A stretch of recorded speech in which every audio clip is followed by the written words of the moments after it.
तो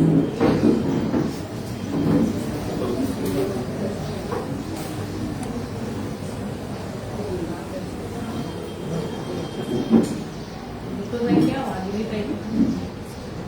पे आ रहे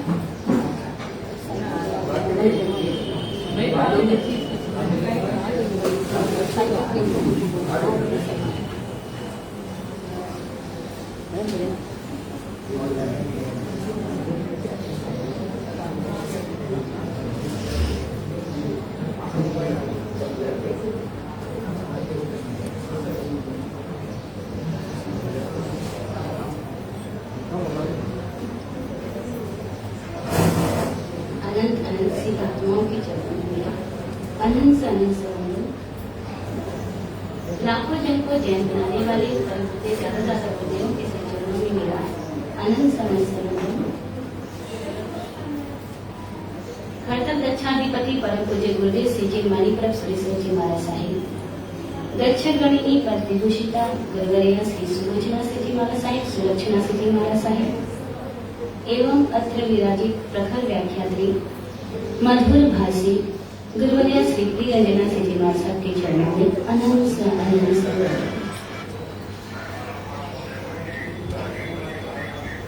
आज दिलीप भाई को फोन किया था, आधा घंटा लगेगा। वेरी गुड, उसको बुला गई मैं। हाँ, गाड़ी नहीं हो रहा है।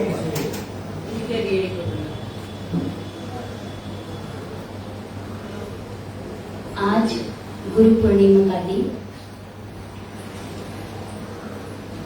हम सब के मन में ऐसा भाव आ रहा होगा कि हम सभी अपने अपने गुरु के चरणों में जाएं और अपने वंदन उनके चरणों में समर्पित करें। ऐसे बहुत सारे लोग होंगे जो अपने अपने आराध्य गुरु के चरणों में पहुंचे होंगे आज के दिन, पर हम नहीं पहुंच पाए।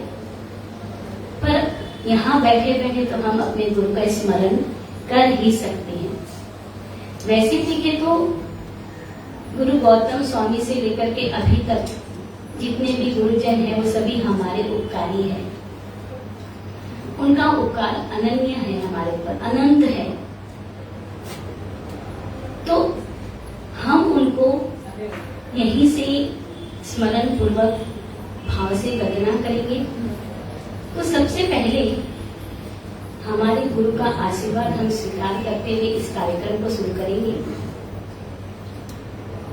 कि गुरु शब्द में दो अक्षर है, गु और रू। गु यानी कि अंधकार और रू यानी कि उजाला। यानी कि इस एक गुरु शब्द के दो अक्षर अंधकार और उजाला का प्रतीक हुआ। और ये हमें यह बताता है कि गुरु हमारे लिए अंधकार भी है और उजाला भी है। एक ही गुरु दोनों कैसे हो सकते हैं? तो यही हमें समझना है कि गुरु हमारे लिए कब अंधकार होते हैं और कब हमारे लिए उजाला बनते हैं। जैसे इस संसार की चकाचौंध जब हमारे आंखों के सामने आती है, तब गुरु हमारे सामने अंधकार बन करके प्रकट होते हैं, ताकि वो संसार की चकाचौंध में हम फंस न जाएं। और जब हमारे आंखों के सामने मोक्ष का स्वरूप आता है, तब गुरु उजाला बनकर के हमारे सामने प्रकट होते हैं, ताकि हम उस मोक्ष के स्वरूप को अच्छे से जान करके उसकी तरफ हम बढ़ने के लिए प्रयास करें। तो ऐसी जो दिशा दिखाने वाले गुरु, वो मात्र गुरु नहीं बल्कि हमारे सदगुरु हैं। तो सदगुरु हमारे गुणा करना, भाग करना, जोड़ करना और घटाना सब कुछ सिखाते हैं। जब वो दूसरों के गुणों को देखते हैं तो उन गुणों का गुणा करना हमें सिखाते हैं। जब वो दूसरे स्वयं के दोषों को देखते हैं तो दोषों को घटाना हमें सिखाते हैं। जब वह दूसरों को वात्सल्य बांटते हैं तब वे हमें जोड़ करना सिखाते हैं। और जब जीवन को बदलने की प्रेरणा देते हैं तब भाग करना सिखाते हैं। तो ऐसे गुरु हमें प्राप्त हुए हैं। अब गुरु तो बहुत है, पर हमें हमारे दिमाग में मात्र गुरु तत्व को लेना है, अलग अलग नाम को नहीं लेना है। गुरु तत्व में सब गुण समावेश हो जाते हैं। जैसे कि सूर्य एक है, उनकी किरण अनेक है, पुष्प एक है, पंखुड़ियां अनेक है, मकान एक है, खिड़कियां अनेक है, वैसे ही गुरु तो एक है, गुरु तत्व एक है, परंतु उनके गुण अनेक है। उनके गुणों को स्मरण करना है, गुणों के भंडार है गुरु। तो ऐसे गुरु को वंदन नमन करना है और वो वंदन नमन हमारा सार्थक बनाना है। तो वो वंदन नमन किस प्रकार करना, कैसे करना, क्यों करना, कब करना, कहाँ करना, और इस वंदन को करने के पश्चात हमें भौतिक प्रॉफिट, आध्यात्मिक लाभ क्या मिलता है, इससे वो जानना है, उसको आचरण में लाना है। और इसी के लिए, इनको जानने के लिए, आचरण में लाने के लिए आज का यह कार्यक्रम, गुरु गुण वंदनम का कार्यक्रम यहाँ पर रखा है। गुरु पूर्णिमा के दिन, गुरुवार के दिन, कितना हमारा एक अहोभाग्य है कि गुरुवार को हम गुरुदेव को याद करके, स्मरण करके उनको हम वंदन करेंगे। और वंदन भी कैसा, सम्यक वंदन। आज हम सबको उसमें जुड़ जाना है। वंदन हम हमेशा करते हैं, आज वंदन की विधि आदि जान करके उस वंदन को हम यथार्थ और सम्यक बनाएंगे। तो उसके लिए हमें सबसे पहले आंख बंद करके चिंतन करना होगा और एक संकल्प लेना होगा। तो मैं जो बोलूंगी उसी शब्दों को आप भीतर में स्मरण और चिंतन करेंगे कि मैं यहाँ बैठे बैठे किस प्रकार से मैं वंदन कर सकती हूँ। तो आप आंख बंद करके सीधे बैठेंगे और चिंतन करेंगे। अनादि अनंत काल से अनंत अवगुण मुझ में है, ऐसे अनंत लब्धि निधान, अनंत गुणों के खान गुरु गौतम स्वामी आदि गुरुजनों को नमस्कार करने का मुझे और अहंकार से मुक्त होने का मुझे ये सुंदर अवसर प्राप्त हुआ है।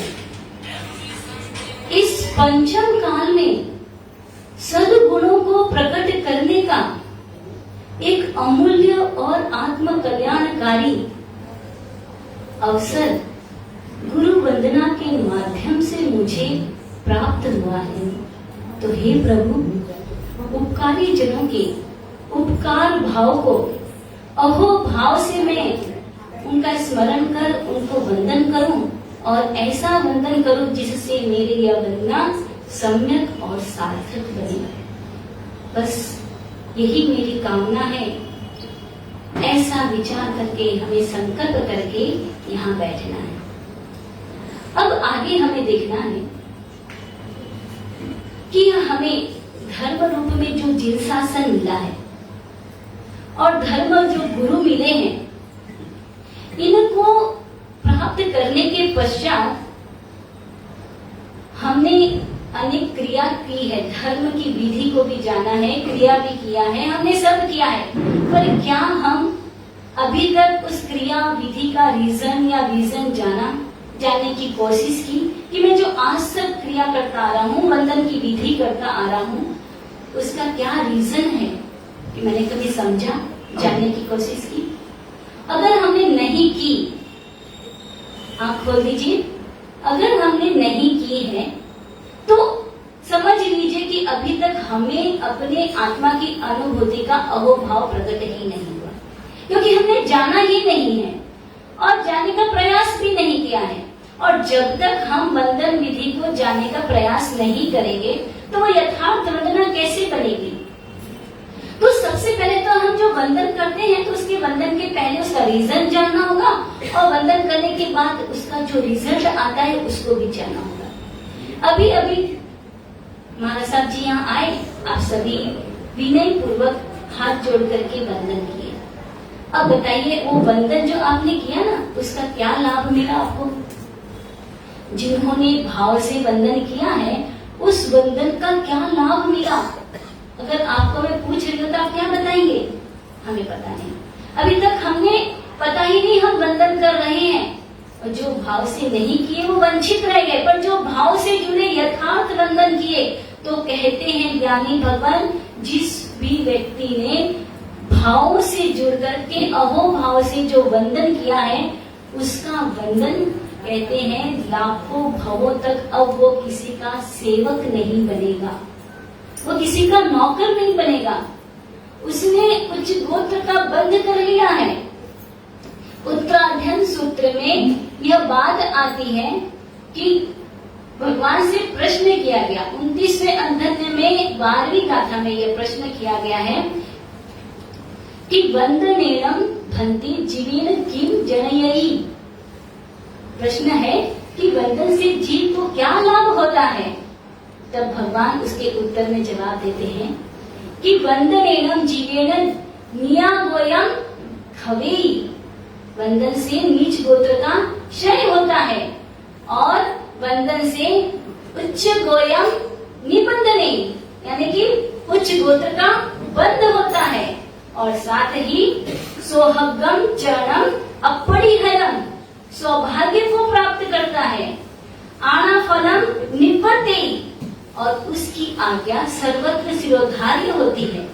जहाँ भी वो कुछ भी कहेगा सब उसकी आज्ञा का पालन करेंगे। दाहिन भावम चरणम जनयी, यानी कि दाक्षिण्य भाव, चतुराई, पटुता, विलक्षणता, वो सभी उसके अंदर प्राप्त होती है। सभी जगह उसका सम्मान होता है, मित्रता के भाव आते हैं, सबका वो प्रिय पात्र बनता है। इतनी सारी बातें, इतने सारे गुण किससे डेवलप हो गए? एक वंदन से, यथार्थ वंदन से, भावपूर्वक के वंदन से इतने सारे गुण डेवलप। उत्तराध्ययन सूत्र में परमात्मा बता रहे हैं। हमारी ऐसी वंदना कभी हुई?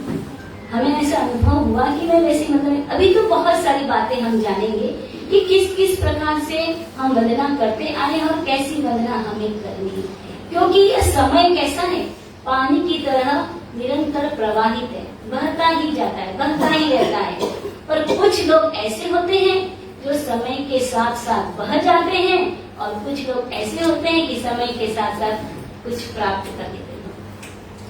तो समय के प्रवाह में जो व्यक्ति अपने आप को शुद्ध बना लेता है, वह व्यक्ति समय को सार्थक कर लेता है। और समय के प्रवाह में जो अपने आप को अशुद्ध बना लेता है, वह व्यक्ति अपने आप के समय को व्यर्थ कर देता है। तो हमें अपना समय को सार्थक बनाना है या व्यर्थ? आज हम सभी यहाँ इकट्ठे हुए हैं कुछ समय के लिए, घंटे 2 घंटे के लिए, और उस 2 घंटे में हमें गुरु गुण वंदना का कार्यक्रम मन से जुड़ करके करना है। और यह समय आपको जो मिला है उसको सार्थक करना है। और सार्थक करने के लिए एक ही सुंदर उपाय बता है, भाव से वंदना। एक बार हम भाव से वंदना कर ले तो यह हमारा समय सार्थक हो जाएगा। वर्षों से भवों से हम जो वंदना करते आए हैं, वो वंदना आज के दिन हमारी सुधर जाएगी, सार्थक बन जाएगी। तो सर्वप्रथम हम यहाँ पर गुरु गौतम स्वामी विराजमान हैं, तो हम उनको भाव से वंदन करेंगे मंत्रोच्चारण के द्वारा। क्योंकि अभी यहाँ हमारे बहनें बैठी है पूजा के वस्त्र में, तो हम मंत्र उच्चारण के पूर्वक प्रभु की पुष्प पूजा करेंगे और फिर आगे का कार्यक्रम हमारा प्रारंभ करेंगे। तो सर्वप्रथम हम गुरु गौतम स्वामी को वंदन करते हुए अंगूठी अमृत बसे लपितना भंडार, श्री गुरु गौतम समरिये मानचित फलदाता। मंगलम भगवान वीरो मंगलम गौतम प्रभु, मंगलम सूर्यभद्राजा जैन धर्मोस्तु मंगलम। सुबह सवेरे लेकर तेरा नाम प्रभु, करते हैं हम शुरू आज का काम प्रभु। सुबह सवेरे लेकर तेरा नाम प्रभु, करते हैं हम शुरू आज का काम प्रभु। गुरुवर का सत्कार कभी ना भूले हम, कितना बड़े महान गगन को छूले हम। तुम ही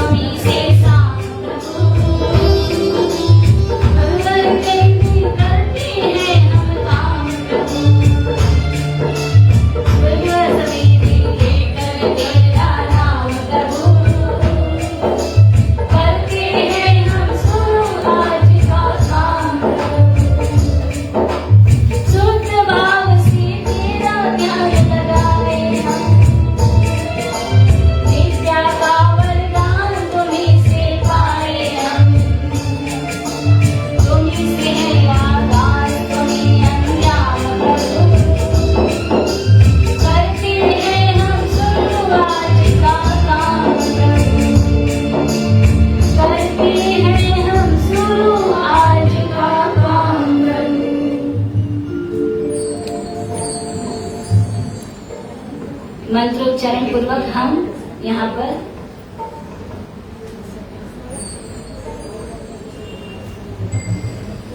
एक के बाद एक 27 बार मंत्र का उच्चारण होगा और एक एक मंत्र के उच्चारण पूर्वक एक एक पुष्प से यहाँ पर गुरु गौतम स्वामी की पूजा होगी।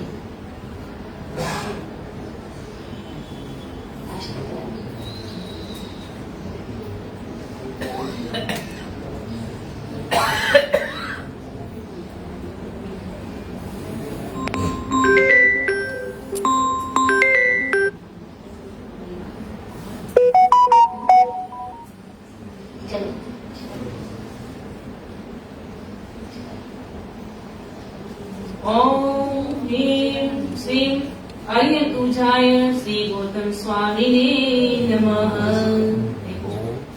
ओम ह्रीं श्रीं अरियतुजाय श्री गौतम स्वामिने नमः।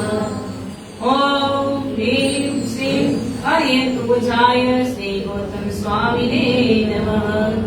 ओम ह्रीं श्रीं अरियतुजाय श्री गौतम स्वामिने नमः।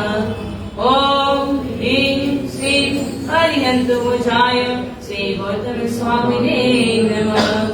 ओम ह्रीं श्रीं अरियतुजाय श्री गौतम स्वामिने नमः। ओम ह्रीं श्रीं अरियतुजाय श्री गौतम स्वामिने नमः। ओम ह्रीं श्रीं अरियतुजाय श्री गौतम स्वामिने नमः। ओम ह्रीं श्रीं अरियतुजाय श्री गौतम स्वामिने नमः। ओम ह्रीं श्रीं अरियतुजाय श्री गौतम स्वामिने नमः। ओम ह्रीं श्रीं अरियतुजाय श्री गौतम स्वामिने नमः। ओम ह्रीं श्रीं अरियतुजाय श्री गौतम स्वामिने नमः। ओम ह्रीं श्रीं अरियतुजाय श्री गौतम स्वामिने नमः। ओम ह्रीं श्रीं अरियतुजाय श्री गौतम स्वामिने नमः।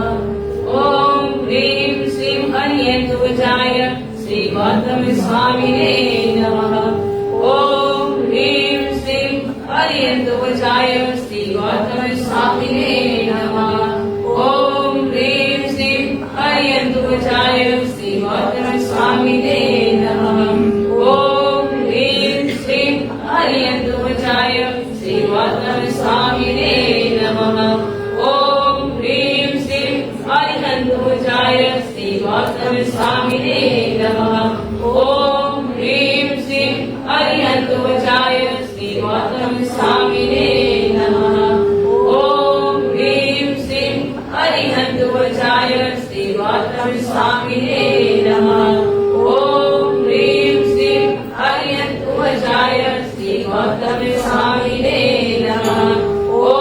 ओम ह्रीं श्रीं अरियतुजाय श्री गौतम स्वामिने नमः। ओम ह्रीं श्रीं अरियतुजाय श्री गौतम स्वामिने नमः। ओम ह्रीं श्रीं अरियतुजाय श्री गौतम स्वामिने नमः। ओम ह्रीं श्रीं अरियतुजाय श्री गौतम स्वामिने नमः। ओम ह्रीं श्रीं अरियतुजाय श्री गौतम स्वामिने नमः।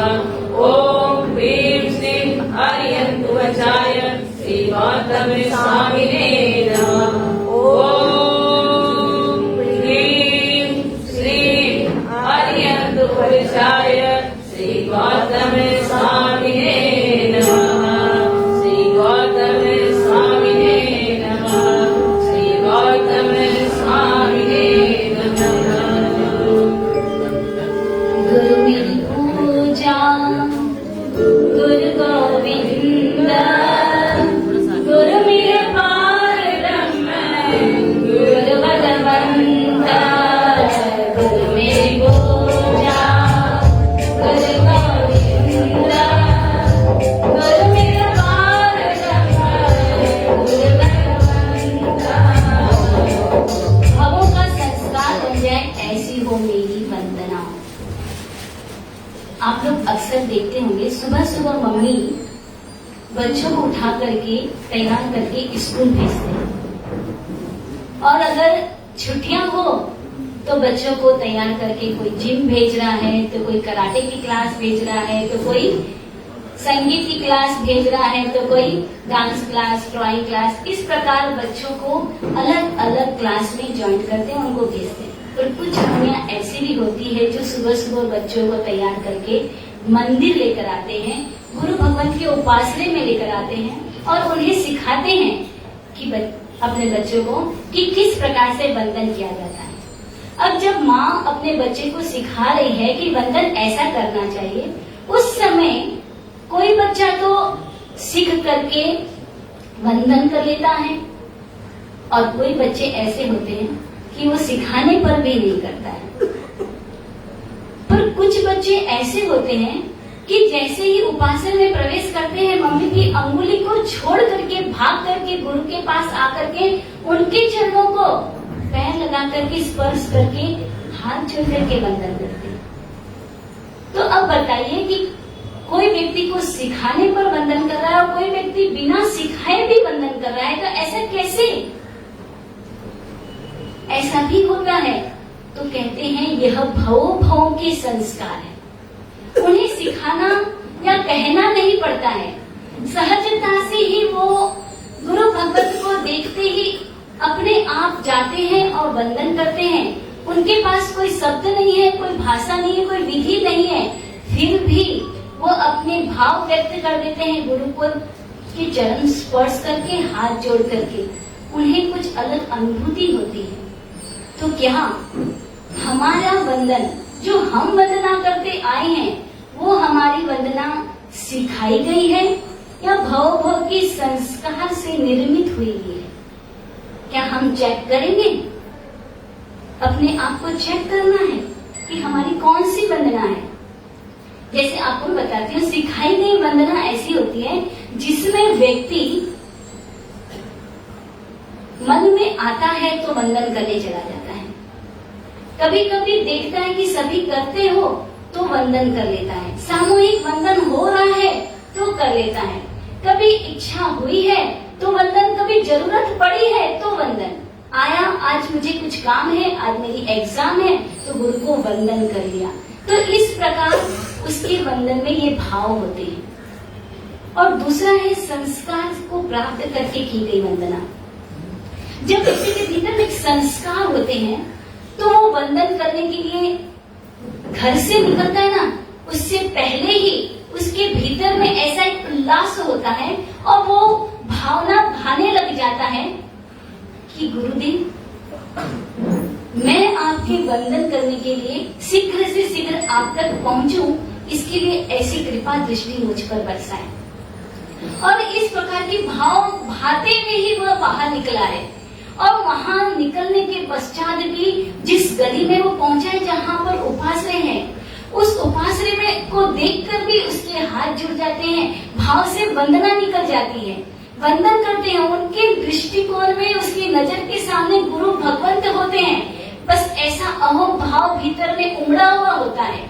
और उसके पश्चात वो जब दरवाजे के पास पहुंच आए नीचे, तभी उसके मस्तक नीचे झुक जाते हैं। हाथ से वो चरण, उसके हाथ उस रज को स्पर्श करते हैं कि जहाँ जहाँ गुरु के चरण पड़े हैं, उस चरण पड़ने से जो रज पवित्र हुई है, उस रज को मैं मेरे मस्तक पर लगाऊं।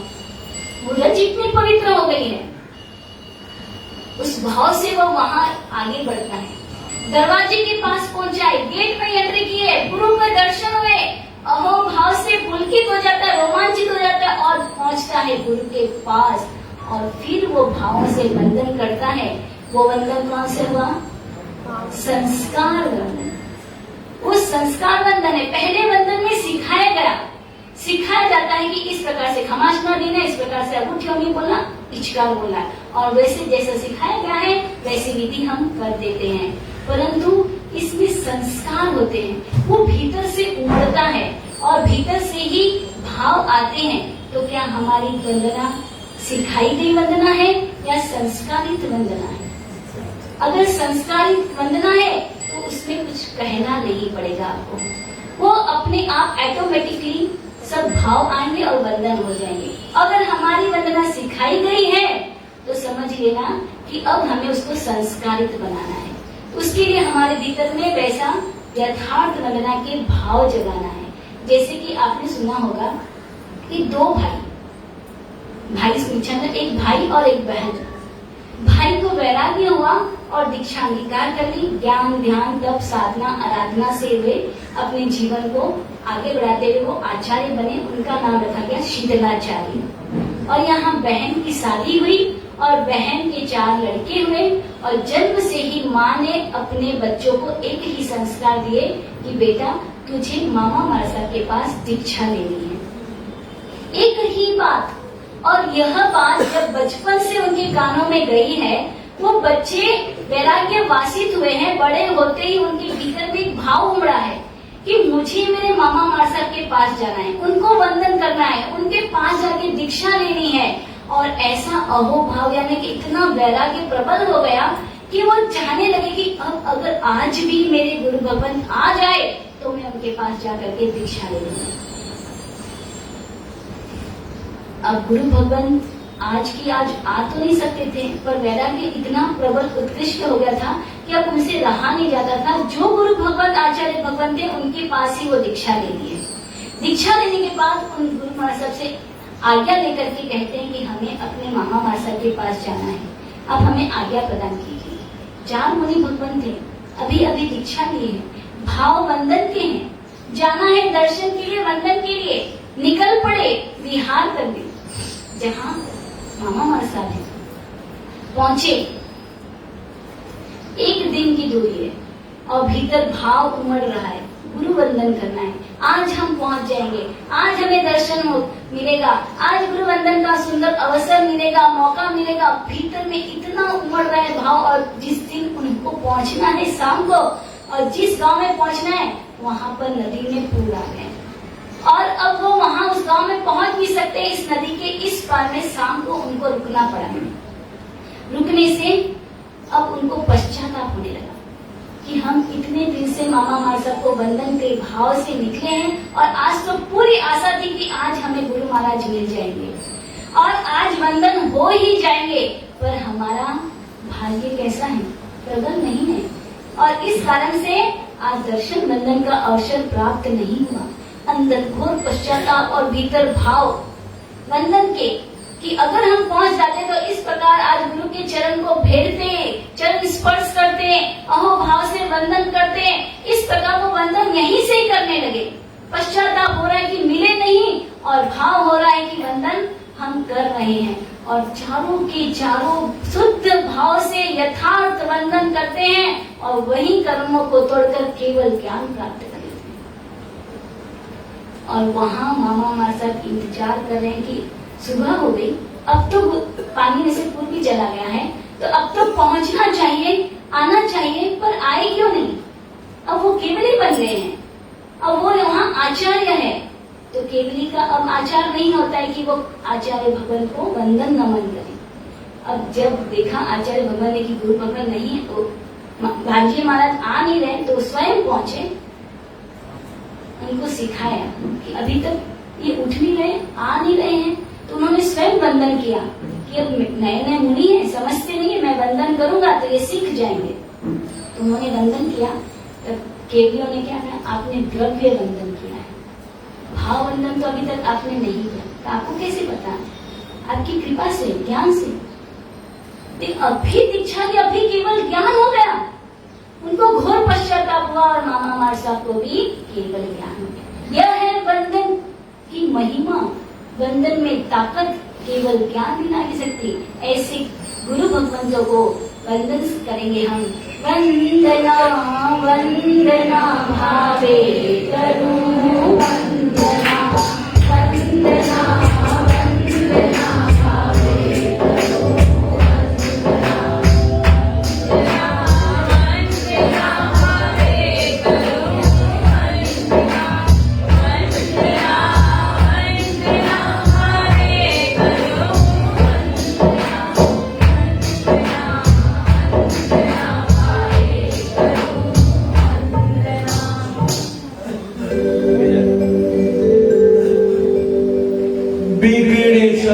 काम सुधरते, गुरु का नाम लेके सद्गुण दौड़ के आते, गुरु को वंदन करके बिगड़े सब काम सुधरते, गुरु को वंदन करके सद्गुण दौड़ के आते, गुरु का नाम लेते। आज करना जो कर लो, हो आज करना जो कर लो, सोचो ना करना है कल। मेरा भी होवे मंगल, लेके गुरुवर का संबल। मेरा होवे भी मंगल, लेके गुरुवर का संबल। अपनी विपदाओं को, अपनी विपदाओं को तुरंत हो जाएगा हल। मेरा भी होवे मंगल, लेके गुरुवर का संबल। मेरा भी होवे मंगल, गुरु का लेके संबल।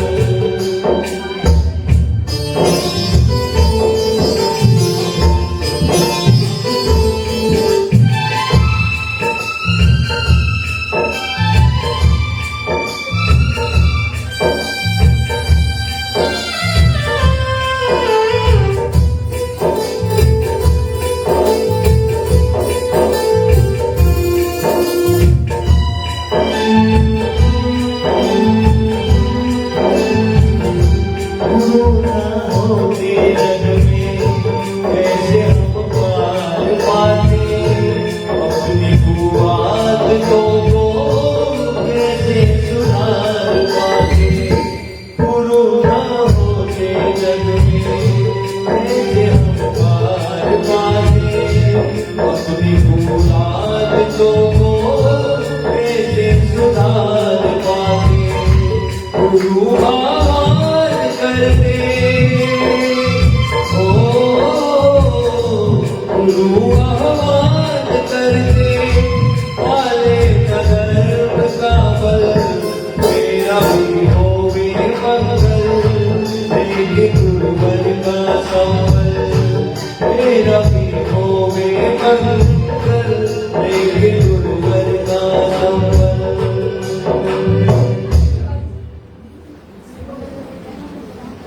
भाव मेरे शुद्ध बन जाए, ऐसी हो मेरी वंदना।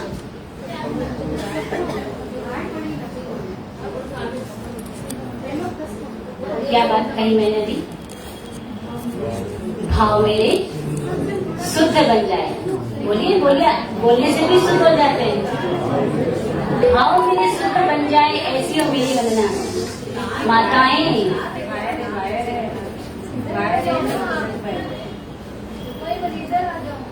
सब मौन से करे, क्योंकि इशारा करने कोई भी आवाज नहीं करेगा।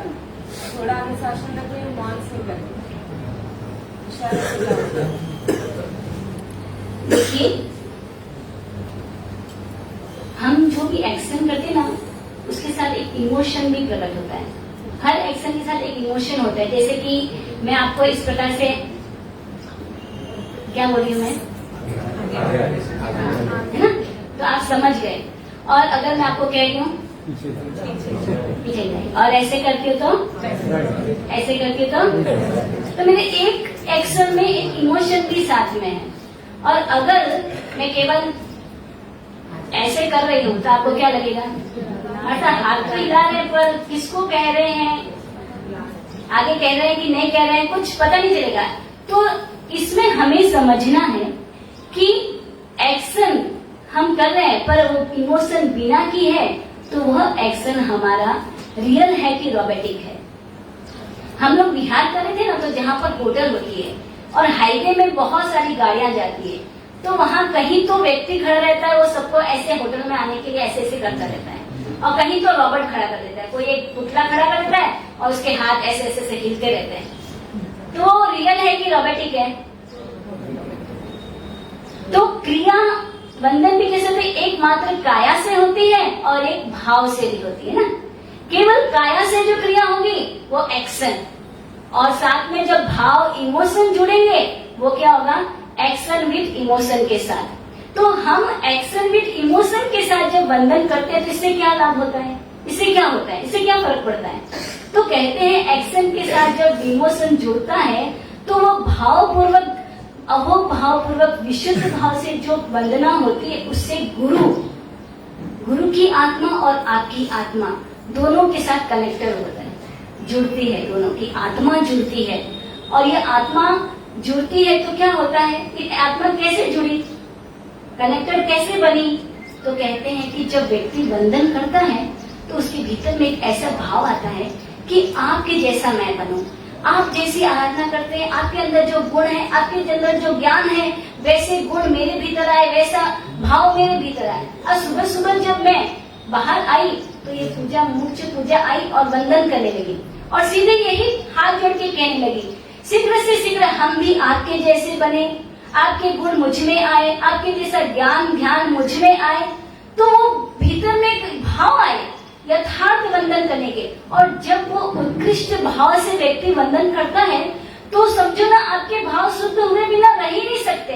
वो उत्कृष्ट वंदना में ही छिपा हुआ है शुद्ध भाव करने का। ये प्रोसेस है, शुद्ध भाव बनाने का प्रोसेस है वंदना। और वंदना से ही हम क्या कर सकते हैं?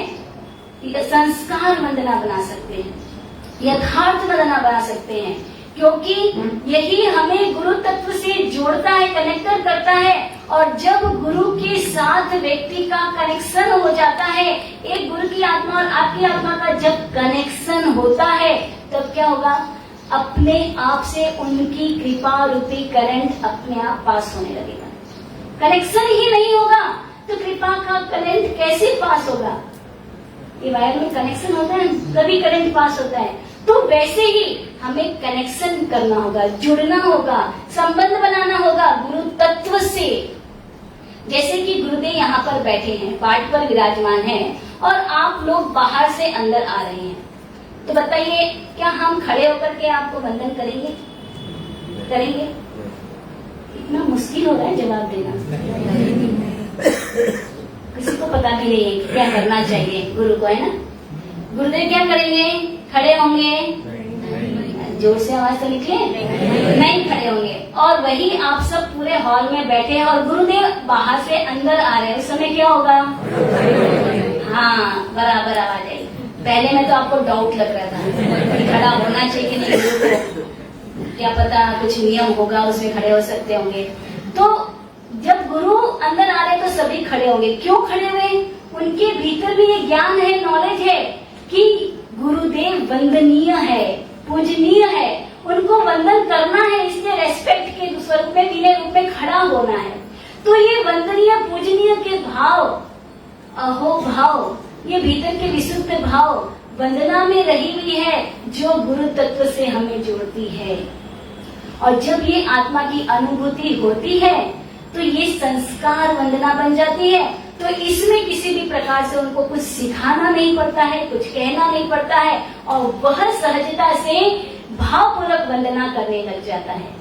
और ऐसी वंदना में व्यक्ति का मात्र शरीर नहीं झुकता है, मात्र हाथ नहीं जुड़ता है, मात्र नयन नहीं झुकते हैं, बल्कि संपूर्ण अस्तित्व वह गुरु के चरणों में अर्पित कर देता है। और ऐसी वंदना करने के लिए वह अपने आप सहज पूर्वक तैयार हो जाता है।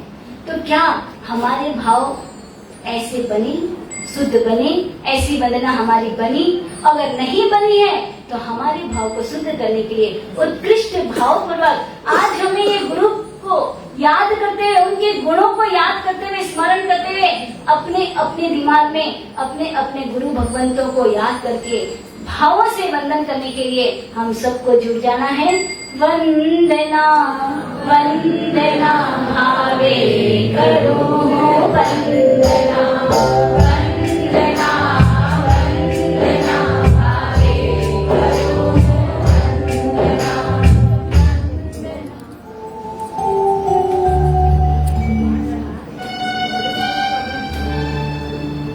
गुरु चरणों में श्रद्धा से अगर सिर झुक गया होगा, गुरु के प्यार की रहमत, गुरु के प्यार की रहमत का साहिल मिल गया होता। गुरु चरणों में श्रद्धा से अगर सिर झुक गया होता, गुरु के प्यार की रहमत, गुरु के प्यार की रहमत का साहिल मिल गया होता। गुरु चरणों में श्रद्धा से अगर सिर झुक गया होता।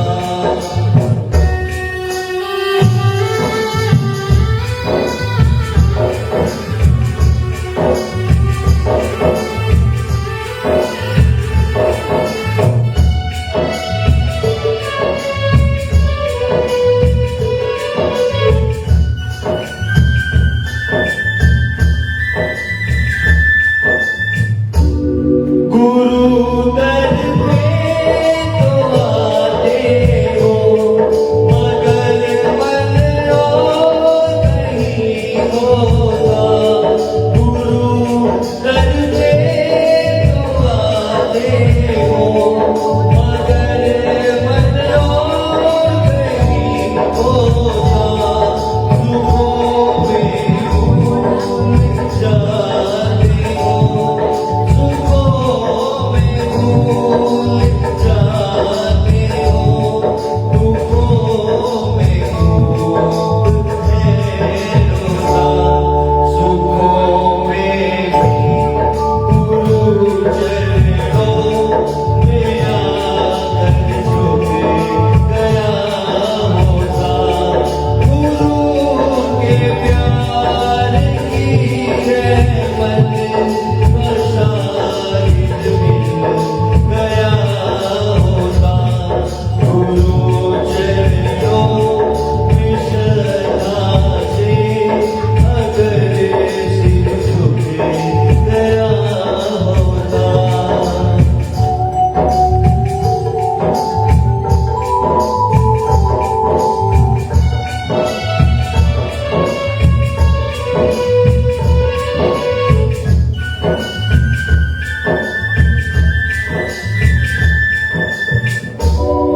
गुरु शक्ति प्रभु भक्ति दोनों ही महान होती है।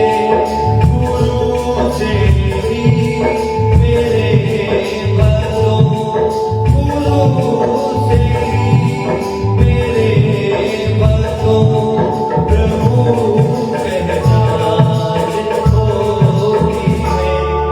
अगर नजरे जमाने का नजारा मिल गया होता, गुरु के प्यार की रहमत, गुरु के प्यार की रहमत का साहिल मिल गया होता।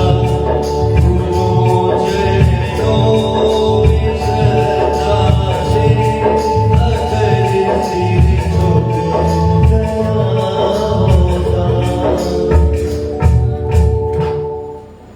अक्कड़ता हमारी डूब जाए, ऐसी हो हमारी वंदना। अक्कड़ता कब आती है? कहते हैं ये संसार हमारा अनादिकाल से चल रहा है, और इस अनादि साल से ये जो संसार का चक्र चल रहा है उसका कारण कर्म। कोई तत्व है तो एक मात्र कर्म। अशुभ कर्म का जब उदय होता है तो पाप, और शुभ कर्म यानी कि पुण्य का उदय होता है तो अनेक प्रकार की अनुकूलताएं मिलती है। सुख मिलता है, समृद्धि मिलती है, ऐश्वर्य मिलता है, सहयोग मिलते हैं ऐसे।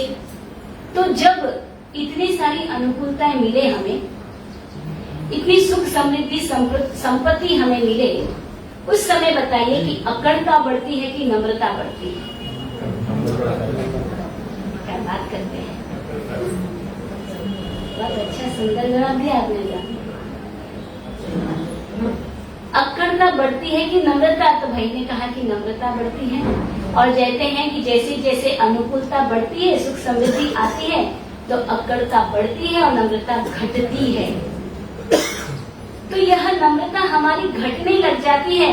तो कहते हैं कि जिसके पास इतनी संपत्ति है और संपत्ति वाला धनवान कहलाता है, परंतु हमारे यहाँ पर संपत्तिवान कौन है? जिसके पास ज्यादा धन है या जो व्यक्ति नम्र है? संपत्तिवान। जैसे कि एक बार पर्वत ने सागर से कहा कि तुम इतने विशाल हो, इतने विशाल, इतने महान हो, फिर भी तुम तो नीचे रहते हो, नीचे बहते हो, और मैं तो इतना विशाल नहीं हूँ, फिर भी मैं कितना ऊंचा हूँ। तब सागर ने उससे कहा कि सही है तेरी बात, मैं नीचे हूँ। कहते हैं कि सागर में पानी है, वैसे गागर में भी पानी है, और पानी ही तो प्राणी का जीवन है, जल ही जीवन है। पर यह पानी कहाँ से आता है? सरिता में बहता बहता वह एक में एक होने के लिए मिलन स्वभाव से जब वो आता है, और जब मैं नीचे होती हूँ तभी तो वो मुझ में मिल पाता है। अगर मैं ऊंची रहूं तो मुझ में कैसे मिलेगा? अशुद्ध सरिता, अशुद्ध जल भी मुझ में आकर के शुद्ध हो जाता है, एक में एक हो जाता है। और यह जब होता है, जब व्यक्ति झुकना सीखता है, नमना सीखता है, जिसके भीतर में ऐसे भाव होते हैं। तो यह प्रोसेस है झुकना, नमना, आगे बढ़ने का। ये वंदन में ये झुकना ही सिखाया जाता है व्यक्ति के भीतर, और हमें पता है कि कहाँ झुकना और कहाँ नहीं झुकना। पर व्यक्ति क्या करता है? आप सभी व्यापारी है ना, आपकी दुकान में, ऑफिस में अगर कोई ग्राहक कस्टमर आता है, उस समय आप उसके सामने कैसे पेश आते हैं? नम्रता से। आपको पता है कि अगर मैं यहाँ अकड़ता दिखाया तो क्या हो जाएगा? कस्टमर चला जाएगा, दूसरी दुकान में चला जाएगा, मेरा एक कस्टमर कम हो जाएगा।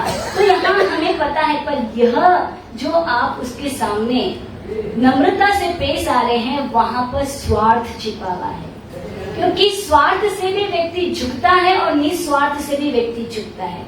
और जब वह स्वार्थ से झुकता है तो हर क्रिया में वह स्वार्थ का ही पोषण करेगा।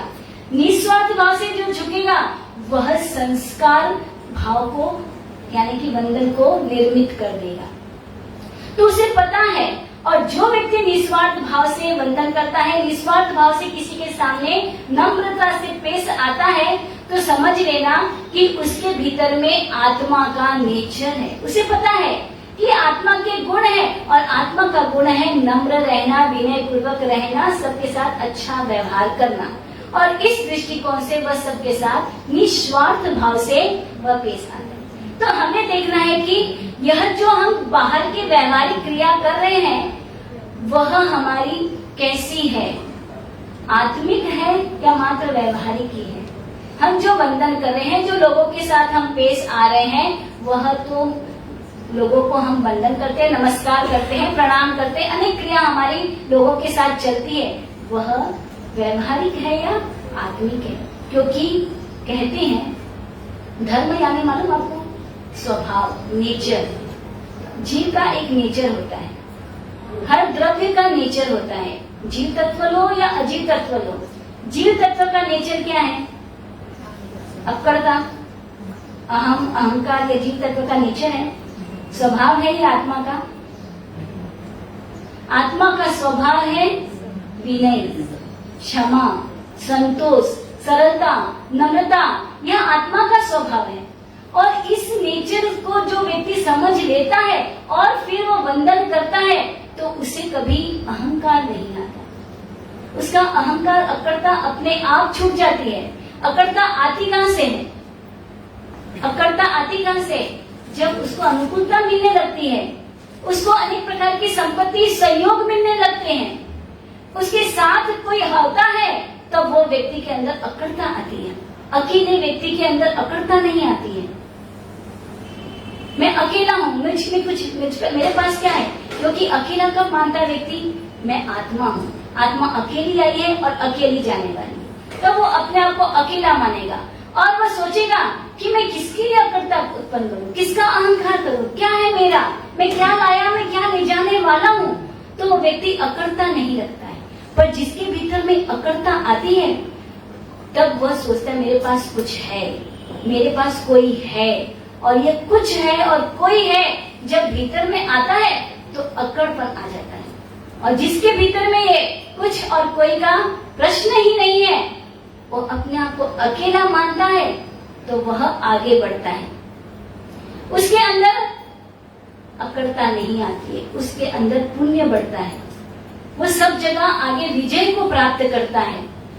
असत्य से कार्य भी इसका सत्य हो जाता है, अनंत अनंत कर्मों को क्षय करता है, क्योंकि भीतर में अहंकार नहीं है, अहंकार से रहित हो गया है वह, और वही व्यक्ति आगे बढ़ता है। जैसे आपने सुना होगा बाहुबली जी, युद्ध में वो दीक्षा निकाल के वही कौशल ध्यान में खड़े हुए और वही केवल ज्ञान प्राप्त करने के लिए साधना करने लगे, पर केवल ज्ञान नहीं हुआ। क्यों? क्योंकि उनके भीतर में एक अहम था कि मैं अपने छोटे भाइयों को कैसे वंदन करूं, क्योंकि दीक्षा लेकर के प्रभु के पास जाना था, वो गए नहीं। मेरे छोटे मुनि भगवत वहां पर हैं, नहीं गए, साधना में खड़े हो गए, पैर उठा ही नहीं वंदन के लिए कि मेरे भगवान, मेरे छोटे भाइयों को मैं कैसे वंदन करूं।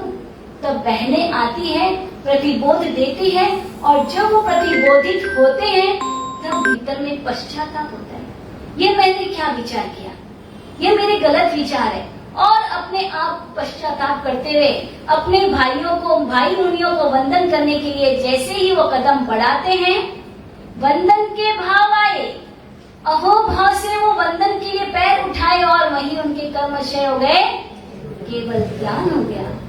तो गुरु गौतम स्वामी चले इंद्र भूति थे, तो परमात्मा के पास क्यों नहीं जा पाए? क्योंकि मैं सर्वज्ञ हूँ, वो सर्वज्ञ नहीं है, यह अहम था उनके भीतर में। और जब उनके मन में था कि ये मेरे प्रश्नों का उत्तर दे दे, मन में प्रश्न है, बाहर नहीं प्रस्तुत किए, तब मैं इनको सर्वज्ञ मानू, यह अहंकार। और परमात्मा तो केवल ज्ञानी थे, तुरंत उनके मन के प्रश्नों को व्यक्ति प्रस्तुत कर दिए और तुरंत उनका अहम गला और परमात्मा के चरणों में समर्पित हो गए। तो ऐसे वंदना हमारी करनी, जिससे हमारे भाव शुद्ध हो, हमारे संस्कार बने और साथ ही हमारी अकड़ता, हमारा अहंकार, अभिमान नष्ट हो जाए। वैसे भाव से हमें वंदना करना है। वंदना वंदना भावे करो वंदना, वंदना वंदना भावे करो वंदना।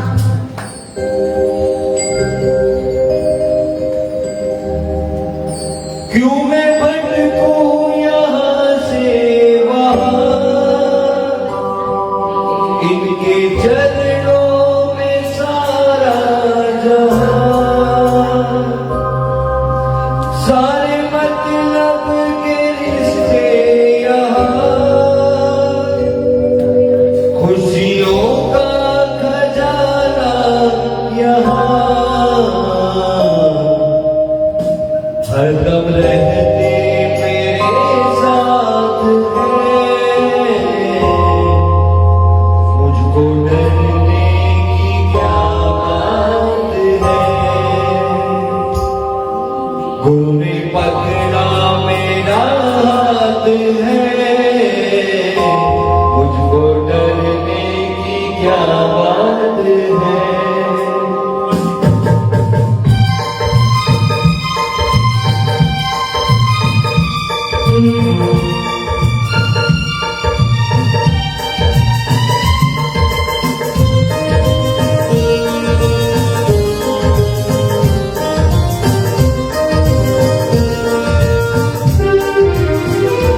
छाए काली घटाए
ऐसी हो मेरी वंदना। अहोभावपूर्वक हमें वंदन करना है।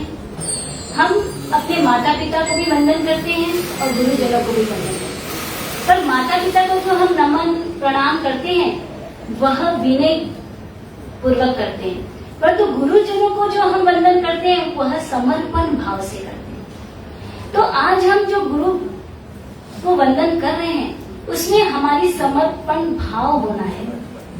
अब जैसे हम प्रतिदिन अंगूठी उंगली से भी वंदन करते हैं, अन्य रूप से भी वंदन करते हैं, तो उस वंदन में क्या छिपा है, उसके भीतर क्या प्रोसेस है, वो हमें समझना है। कि जब हम जैसे इच्छा खमास्मरणो वंदन बोलते हैं तो हमारे हाथ यहाँ मस्तक के पास जुड़े हुए होते हैं। उस समय हमारे भीतर में ये मुद्रा के साथ साथ क्या भाव होने चाहिए कि हे भगवान, हे क्षमा श्रवण, हे गुरु भगवान, जब मैं आपको वंदन करता हूँ उस समय मेरे ये हाथ जुड़े हुए मस्तक के पास, तो मेरे जीवन में केंद्र स्थान में आप ही हो। मुख्य रूप से आप ही मेरे केंद्र स्थान में हो। भले ही मेरी काया कहाँ भी हो, किसी भी स्थान में खड़ी हो, पर मेरे जीवन के केंद्र स्थान में तो कौन है? गुरु। और इस प्रकार वह भावना भाता है। और दूसरी बात इसका, जब हम ये इस प्रकार से वंदन करते हैं तो उसका दूसरा कारण है कि हर व्यक्ति का एक ओरा होता है। तो गुरु भगवंत का श्वेत ओरा पॉजिटिव ओरा होता है और ज्यादातर संसारी लोगों का ओरे में नेगेटिविटी होती है। राग, द्वेष, कसाय, क्रोध, अनेक प्रकार की नेगेटिविटी होती है। और जब वो आते हैं वंदन करने के लिए तुरंत गुरु के चरण स्पर्श कर देते हैं। तो कहते हैं वो चरण स्पर्श से उनका जो भाव है, उनका प्रमाण क्या है कि वह सेकंड के लाखवें भाग में वह ओरा बदल जाता है। शुभ से अशुभ, अशुभ से शुभ हो सकता है। इसलिए यहाँ पर एक अवग्रह रखा जाता है। गुरु को वंदन करने से पहले कितने दूर होना चाहिए, यानी कि गुरु के स्मरण स्पर्श करने के पूर्व कितने दूरी होनी चाहिए?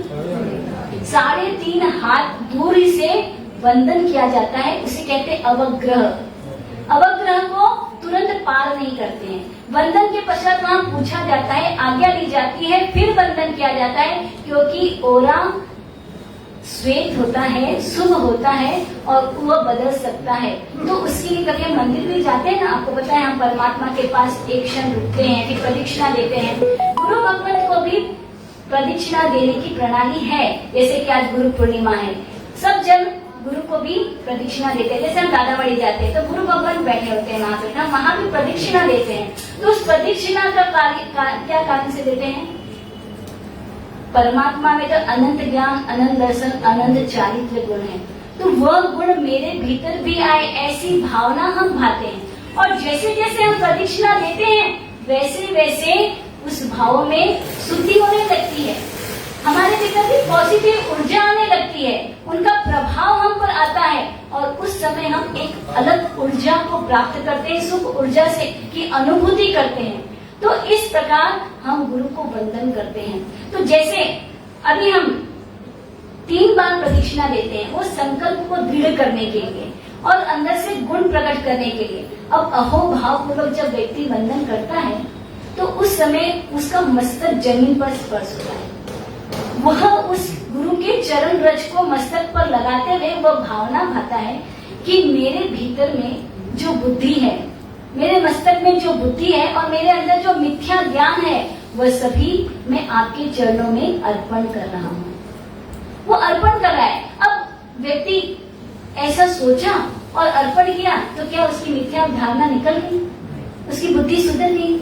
उस समय वो वापस क्षमा श्रवण से गुरु भगवान से वो प्रार्थना करेगा कि मेरे भीतर में ऐसी ऐसी बुद्धि, मिथ्या बुद्धि भरी पड़ी है कि वह आपकी कृपा से क्या हो जाए, सुधर जाए। अब मैं अपनी बुद्धि का उपयोग नहीं करूंगा और मेरे में ऐसी ताकत नहीं है कि मैं ये कार्य कर सकूं। आपको ही ऐसी कृपा बरसाना होगा जिससे मेरी बुद्धि सही हो जाए। क्योंकि व्यक्ति की एक मान्यता होती है, अपेक्षा होती है, आग्रह होता है। हर जगह पे व्यक्ति अपनी अपनी आग्रहता, अपेक्षाओं से जीता है। तो जब गुरु के चरणों में पहुंचता है तब वह यही बात रखता है कि मैं आपके चरणों में ये सभी अपेक्षाएं, मेरे मन, मेरे बुद्धि आपके चरणों में अर्पित करता हूँ उसका मैं अब उपयोग नहीं करूंगा और आपकी आज्ञा के अनुसार आपकी कृपा से मैं अब उसका उपयोग करूंगा। अब आप सोचेंगे कि इस प्रकार की वंदना, इस प्रकार के भाव कहाँ व्यक्त होते हैं और ऐसे व्यक्त हो तभी व्यक्ति की यथार्थ वंदना होती है। कभी देखते किसी को खिलाड़ी पसंद है तो क्यों पसंद है? उसको खेल पसंद है, व्यक्ति पसंद नहीं होता है, उसका खेल पसंद है, उसलिए वो खिलाड़ी पसंद है। किसी को संगीतकार पसंद है तो क्यों? उसको गाना पसंद है, इसलिए वो संगीतकार पसंद है। तो वैसे ही हमें कोई गुरु भगवंत अलग से पर्टिकुलर गुरु भगवंत पसंद नहीं है, हमें गुरु की वो जो आराधना साधना उनके भीतर जो गुण है वो पसंद है, इसलिए हमें गुरु तत्व से लगाव है, प्रेम है, प्यार है। तो हमारे भीतर में ऐसी भावना आनी है कि हे गुरु भगवान, जब मैं आपको वंदन करता हूँ तो मेरे भीतर की जो मिथ्या धारणा है वह दूर हो जाए आपकी कृपा से। और इसी प्रकार हम साता पूछते हैं तब यही भावना भाते हैं कि हमारे हृदय निवास में आपका आवास हो जाए। आपके पावन पगले मेरे घर में आवास में तो आए पर मेरे हृदय में भी आए। घर में तो हम हमेशा बुलाते हैं, गोचरी बहलाते हैं, सत्कार सम्मान करते हैं, परंतु हृदय आवास में बिठाना है और सत्कार सम्मान करना है। और यह कब होगा? जब हम विधि पूर्वक यह वंदना करेंगे और वह वंदना फिर यथार्थ वंदना, सम्यक वंदना बनेगी। इसके लिए हमें ऐसी उत्कृष्ट वंदना में जुड़ना होगा। चारित्र धर्मने नमो नमः, कीर्ति धर्मने नमो नमः, संयम धर्मने नमो नमः, वंदन हो गुरुराज। चारित्र धर्मने नमो नमः, कीर्ति धर्मने नमो नमः, संयम धर्मने नमो नमः, वंदन हो गुरुराज।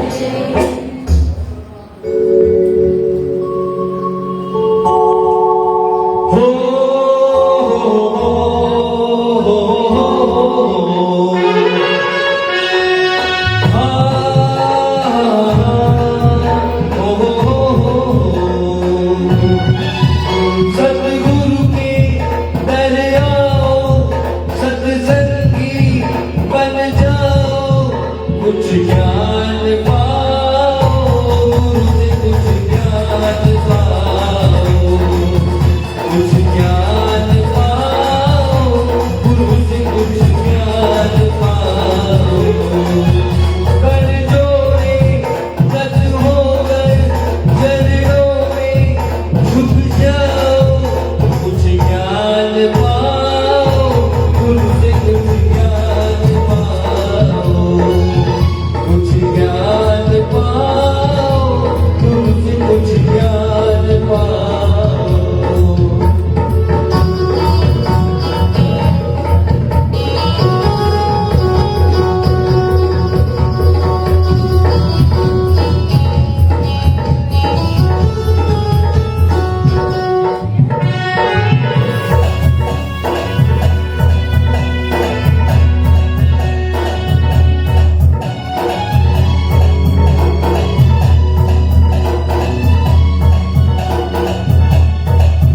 ये आत्म साधना करते हैं, ये आत्म साधना करते हैं, साधक के साधन बनते हैं। विचलित होकर जो आता है, अंतर में धीरज भरते हैं। ऐसे साधक संतों की सेवा में लग जाओ, कुछ ज्ञान पाओ, गुरु से कुछ ज्ञान पाओ, कुछ ज्ञान पाओ, गुरु से कुछ ज्ञान पाओ।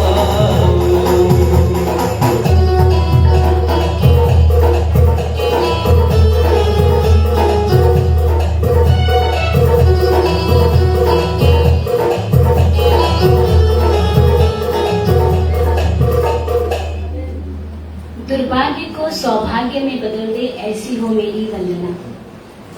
कई बार आप देखते हैं कि हमारे जीवन में बहुत विपत्ति छाई होती है और अचानक कोई सॉल्यूशन मिल जाता है।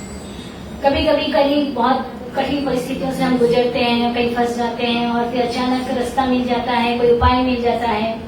कभी कभी हमारा एकदम बैड लक होता है और गुड लक हो जाता है। कभी दुर्भाग्य निर्मित हुआ होता है और सौभाग्य बन जाता है। तो ऐसी अनेक परिस्थितियों में घटना बदल जाती है। कभी कभी इसके अलावा कभी कभी तो गुड लक होता है और बैड लक बन जाता है। सही क्रिया होने वाली होती है, गलत हो जाती है। तो ऐसा क्यों और कैसे, किस कारण से होता है? तो बोलते हैं परमात्मा कि यह एक्शन का ही रिएक्शन है। गुड एक्शन होगा तो गुड रिएक्शन होगा और बैड एक्शन होगा तो बैड रिएक्शन होगा। क्योंकि कभी भी कोई व्यक्ति नहीं चाहेगा कि मेरे जीवन में कोई कठिनाई आए या दुर्भाग्य आए या बैड लक बने। अक्सर हर व्यक्ति यही चाहेगा कि मुझे हर समय गुड लक, यानी कि अच्छा ही अच्छा मेरे साथ हो। अगर बाई चांस किसी कारण से थोड़ा बैड लक आ भी जाए तो टिके नहीं, ज्यादा देर तक ना टिके, मैं सहन नहीं कर पाऊंगा। मेरे जीवन में सभी अच्छा ही अच्छा होता रहे। तो उसके लिए क्या उपाय है कि हमारा गुड लक बना ही रहे, दुर्भाग्य से हमारा सौभाग्य बना रहे। इसके लिए क्या उपाय है? एक वंदना।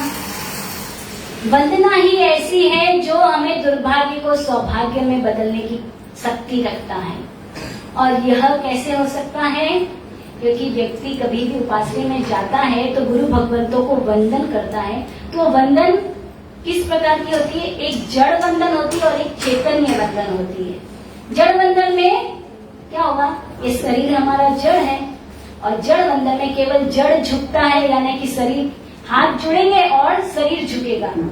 और जब चैतन्य वंदन होता है तो हाथ के साथ हार्ट भी जुड़ता है, शरीर के साथ हमारा अस्तित्व भी झुकता है। और इस प्रकार जब वंदन होता है तो वह हमारे दुर्भाग्य को सौभाग्य में बदल देता है। तो ऐसी वंदना, चैतन्य वंदना में संवेदना होती है, अहोभाव होता है, विशुद्ध भाव से आत्मा की अनुभूति होती है। और इस अनुभूति से की गई वंदना से कहते हैं अनंत अनंत कर्मों की निर्जरा होती है। पुण्य बल उसका, गुड लक उसका बढ़ता है, बैड लक उसका दूर हो जाता है, असत्य कार्य सत्य हो जाते हैं। ये सब शक्ति वंदना में है, चैतन्य वंदना में है, जड़ वंदना नहीं। हमारा एक रूटीन बन गया है कि हम वंदन करते हैं और चले जाते हैं, पर हमारी काया ही झुकती है, हमारा ये आत्मा या हमारी चैतन्य नहीं झुकता है। तो यह चैतन्यता को, संवेदना को प्रकट करना है। और इसके लिए हमें कहते हैं, कभी कभी लोग आते हैं, श्रद्धा से आते हैं और कभी कभी वह स्वार्थी बन जाते हैं। और कोई व्यक्ति स्वार्थ से आते हैं और भक्ति भाव को लेकर के चले जाते हैं। तो हमारे भीतर में, धर्म क्षेत्र में आने वाले अलग अलग प्रकार के होते हैं। तो हमारे भीतर में कैसे भाव है, उसे टटोलना है, चेक करना है और उसको बदलना है। ये गुरु गुरु वंदनम का कार्यक्रम मात्र इसके लिए कि अभी तक हमने किस प्रकार की वंदना की है, उस वंदना को हमें अब सीख करके चेंज करना है, उस वंदना में अब भाव को जोड़ना है। तो अब हमें जानना है कि आत्म गुणों को प्रकट करने वाली हमारी वंदना कैसे होनी चाहिए। हमारे भीतर में अनंत गुण है, जैसे परमात्मा में वैसे हमारे भीतर में भी अनंत गुण है। तो यह वंदना आत्म गुणों को भी प्रकट करती है। तो प्रभु का सच्चा पुत्र किसे कहते हैं? जो प्रभु का उपासक है, प्रभु के धर्म की आराधना करता है, प्रभु के शासन को समर्पित है, प्रभु के शासन की रक्षा करने वाला है, रक्षक है, प्रभु के सिद्धांतों का अनुयायी है, उस पर फॉलो करने वाला है। वही क्या हो सकता है? प्रभु का, गुरु का सच्चा पुत्र हो सकता है। पर वो कैसा होगा? जो सच्चा पुत्र होगा तो कैसा होगा? हम बोलेंगे हम भी परमात्मा के भक्त हैं, परमात्मा के अनुयायी है, उपासक है, आराधना साधना करते हैं। तो अब बताइए कि वो व्यक्ति, आराधना साधना करने वाला पुत्र कैसा होना चाहिए? उसकी चाल में नम्रता होती है, आंखों में विनम्रता होती है, उसकी वाणी में मृदुता होती है, उसके व्यवहार में ऋजुता होती है, उसके रोम रोम में प्रभु के प्रति प्रेम प्रकट होता है, व्यवहार में भी उसकी मृदुता सब होती है। तो हर प्रकार से अगर जब भी कोई व्यक्ति उससे मिलेगा, देखेगा, तो अपने आप से उसको देख करके व्यक्ति समझ जाए ये इसका प्रभु के साथ, गुरु के साथ संबंध है। उससे बात करने से ही पता चल जाएगा कि ये परमात्मा का अनन्य भक्त है। आप केवल उससे देखेंगे ना, तो देखने के बाद उसकी जो क्रिया, उसके बोलने की चाल, ढंग, क्रिया देखोगे, एक इमेज लेकर के आप जाओगे कि सचमुच में उसकी क्रिया जैसी क्रिया हमारी नहीं है। इतनी नम्रता, इतना विनय, इतना सद्भावना, सहजता अलग ही होता है। वह होता है प्रभु का सच्चा पुत्र। तो क्या प्रभु का सच्चा पुत्र हम नहीं बन सकते? सब बन सकते हैं। श्रावक भी बन सकता है, कोई भाविक भक्त भी बन सकता है। उसके लिए सभी को संयम अंगीकार करने की आवश्यकता नहीं है। हर व्यक्ति कोई पंच महाव्रतधारी नहीं बन सकता है, परंतु प्रभु का पुत्र तो बन ही सकता है। उसके लिए मात्र प्रभु के गुणों को ग्रहण करना है। प्रभु के भीतर में जो गुण है वह गुण मेरे भीतर भी आए, बस मैं उस गुणों को अंगीकार करूं और जैसी धारणा होगी वैसे गुण हमारे भीतर में आने लगेंगे। तो यथार्थ वंदना हमें कैसे करेंगे? सबसे पहले मन को जोड़ना होता है। वंदना में पहले मन जुड़ता है, फिर तन जुड़ता है। हमारा मन जुड़ता है कि हम केवल वंदन करते हैं, मन सहित तन से क्रिया होती है। जैसे कि परमात्मा के गुणों को हमने देखा, परमात्मा कैसे है? केवल आपके आंखों के सामने परमात्मा है, मंदिर में आप गए, गुरु भगवंत आपके सामने है, तो उस समय आपके भीतर में एक विचार आएगा कि इनके भीतर में कितना विराट व्यक्तित्व है। उनका विराट व्यक्तित्व और मेरा कैसा व्यक्तित्व? एकदम वामन, छोटा सा। उनका व्यक्तित्व इतना बड़ा, इतना विशाल। उनके गुण कितने हैं? अनंत अनंत गुण से भरपूर है। और मैं अल्प गुणी, निर्गुणी। उनके पास अनंत ज्ञान है और मेरे पास मैं अज्ञानी कि अल्प ज्ञानी। उनकी एक एक बात को विचार करते हैं, हम सोचते हैं और फिर हमारी वंदना होती है और उस वंदना में व्यक्ति अपने आप जुड़ जाता है और ज्ञान को प्राप्त करता है अहो भाव से। ऐसी उत्कृष्ट भाव कब आते हैं, कैसे आते हैं? क्योंकि जैसे हम परमात्मा को देखते हैं कि परमात्मा के कानों में खीले चल गए ग्वाला ने, तो उससे उनकी जो समता थी, क्या हमारे पैर में एक कांटा चुभता है तब रह पाती वैसी समता? तो जब हम वो बात सुनते हैं, उनके गुणों को निहारते, तो अपने आप से अनुभूति होती है कि वैसे परमात्मा, ऐसे समताधारी, उदारता, अनेक गुणों से संपन्न, तो ऑटोमेटिकली उनके गुणों के प्रति अहोभाव प्रकट होता है और वंदन के भाव आते हैं। तो वैसे वंदन के भाव हमें लाने हैं उनके गुणों को जान करके, तो अपने आप हमारे प्रॉब्लम्स आदि सभी दूर हो जाते हैं। दुर्भाग्य हमारा सौभाग्य में बदल जाता है। तो हमारी वंदना ऐसी हो। वंदना वंदना भावे करो वंदना, वंदना वंदना भावे करो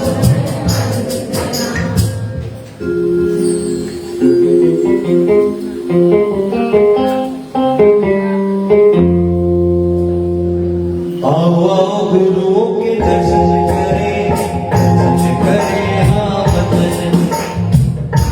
एक नाटक, बच्चे का नाटक है, आप लोग नाटक 5 मिनट देखने जैसा है, दृश्य देखे जाए।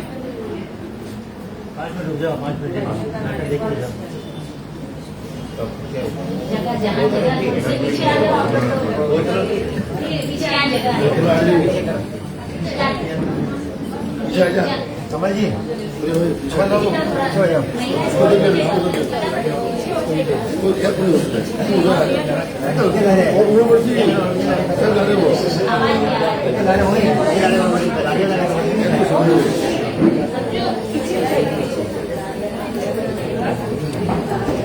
हमारा कहते कैमरे में बैठे हैं पड़ जाएगी।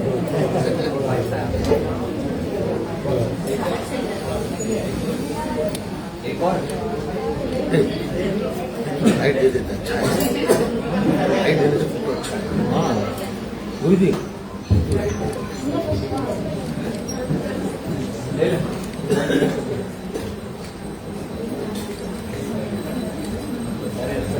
राजेश, राजेश लाइट दे दो।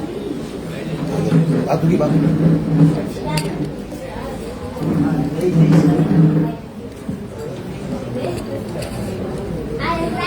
नो आई नहीं, मैं सही हूँ, मैंने बोला मैं सही हूँ। मैं बोलती हूँ मेरे पापा ने जो बोला वही सही है। नहीं, मेरी मम्मी ने जो बोला वो सही है, तू गलत है। मैं छोटी हूँ तो इसका मतलब आप ही मुझे हमेशा गलत बनाओगे क्या? तू छोटी है, तू समझती नहीं है, इसीलिए मैं सही हूँ, तू गलत है। नहीं, मैं सही हूँ। नहीं, मैं सही हूँ। नहीं, मैं सही हूँ। मैं सही हूँ। मैं सही हूँ। अरे रुको रुको, मैं सही हूँ। रुको, क्यों लड़ रहे हैं एक दूसरे से आपस में? अरे पूजा जी, हम लोग गार्डन में खेल रहे थे तो है ना, मैंने महाराजा को मथे में मुताबिक किया था तो ये बोला था कि ये गलत है।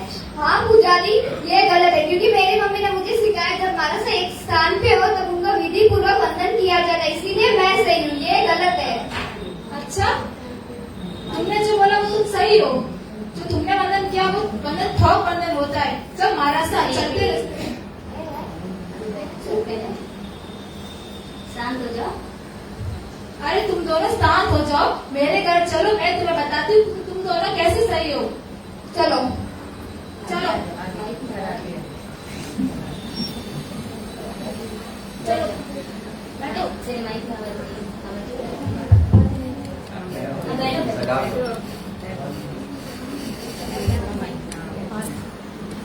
देखो, मैं तुम्हें बताती हूँ कि तुम दोनों कैसे सही हो। तुमने जो वंदन किया उसे थोक वंदन बोलते हैं, जब फेटा बंधन। फेटा वंदन बोलते हैं। जब महाराज चलते रास्ते में दिखाई दे तो दोनों हाथ जोड़कर भाव पूर्वक श्रद्धा पूर्वक मथेड़ वंदनामी कहना, मस्तक झुकाकर उसे बोलते हैं फेटा वंदन। अरे पूजा जी, जब हम लोग पानी खाना जा रहे थे तब मेरे पापा ने बताया था कि महाराज साहब उधर जा रहे, उनको मथेड़ वंदनामी कर, इसके लिए मैंने बोला था मैं ही सही हूँ। हाँ हाँ, तुम सही हो। और दूसरा वंदन होता है थोक वंदन। जब महाराज विहार करके एक स्थान पर आ जाते हैं तो उनके पास जाकर अंगूठियों से पूरी विधि के साथ वंदन करना, उसे बोलते हैं थोक वंदन। ये आई एम राइट, मैंने कहा था ना मैं सही हूँ, ये गलत है। मेरी मम्मी जब उपास पे जाते थे तो वो अंगूठियों से विधि पूर्वक महाराज को वंदन करते थे। उन्होंने मुझे भी यही सिखाया, यही वंदन करने का तरीका होता है, इसीलिए मैं सही हूँ, ये गलत है। हाँ, तभी तो मैं बोल रही थी कि तुम दोनों ही सही हो। अच्छा, तो इसने जो किया वो फेटा वंदन था और मैंने जो किया वो थोक वंदन था, इसीलिए हम दोनों सही है। और तीसरा वंदन होता है, तीसरा वंदन? हाँ, तीसरा वंदन उसे बोलते हैं द्वादशा वट वंदन। उसमें क्या होता है, दो उबड़ आसन में बैठकर दो वर्णा पूर्वक वंदन करना। ये वंदन आचार्य जी को किया जाता है। Thank you.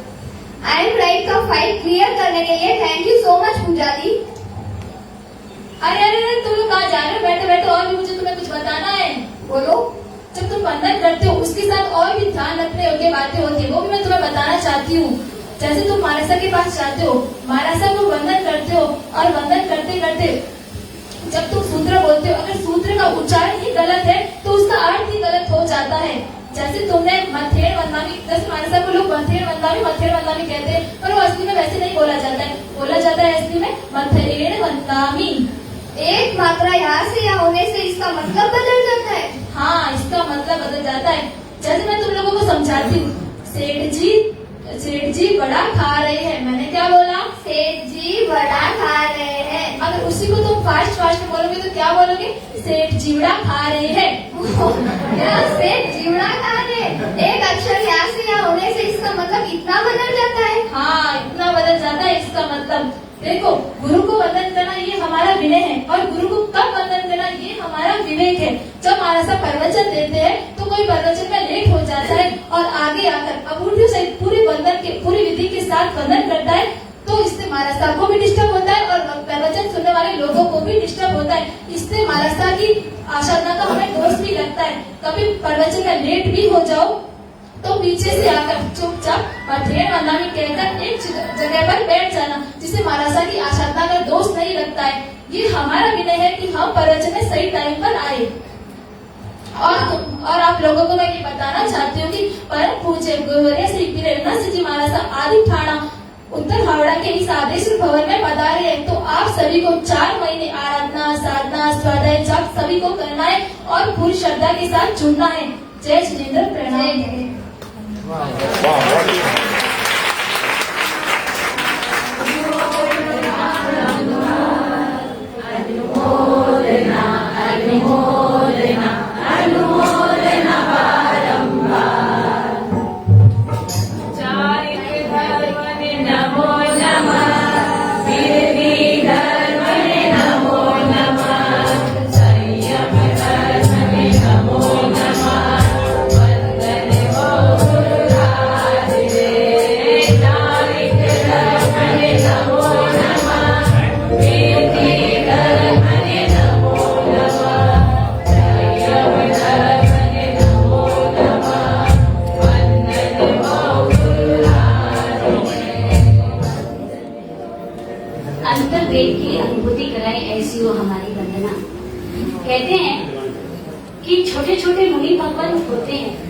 उनको बड़े बड़े लोग 80 साल 85 साल और बड़े, वो भी उनको बंधन करते हैं, चाहे वो करोड़पति हो, राजनेता हो, राजा हो, महाराजा हो, वो भी साधु संतों को बंधन करते हैं। तो मात्र केवल जैन धर्म में ही नहीं बल्कि हर धर्म में गुरुजनों को बंधन करने का विधान है।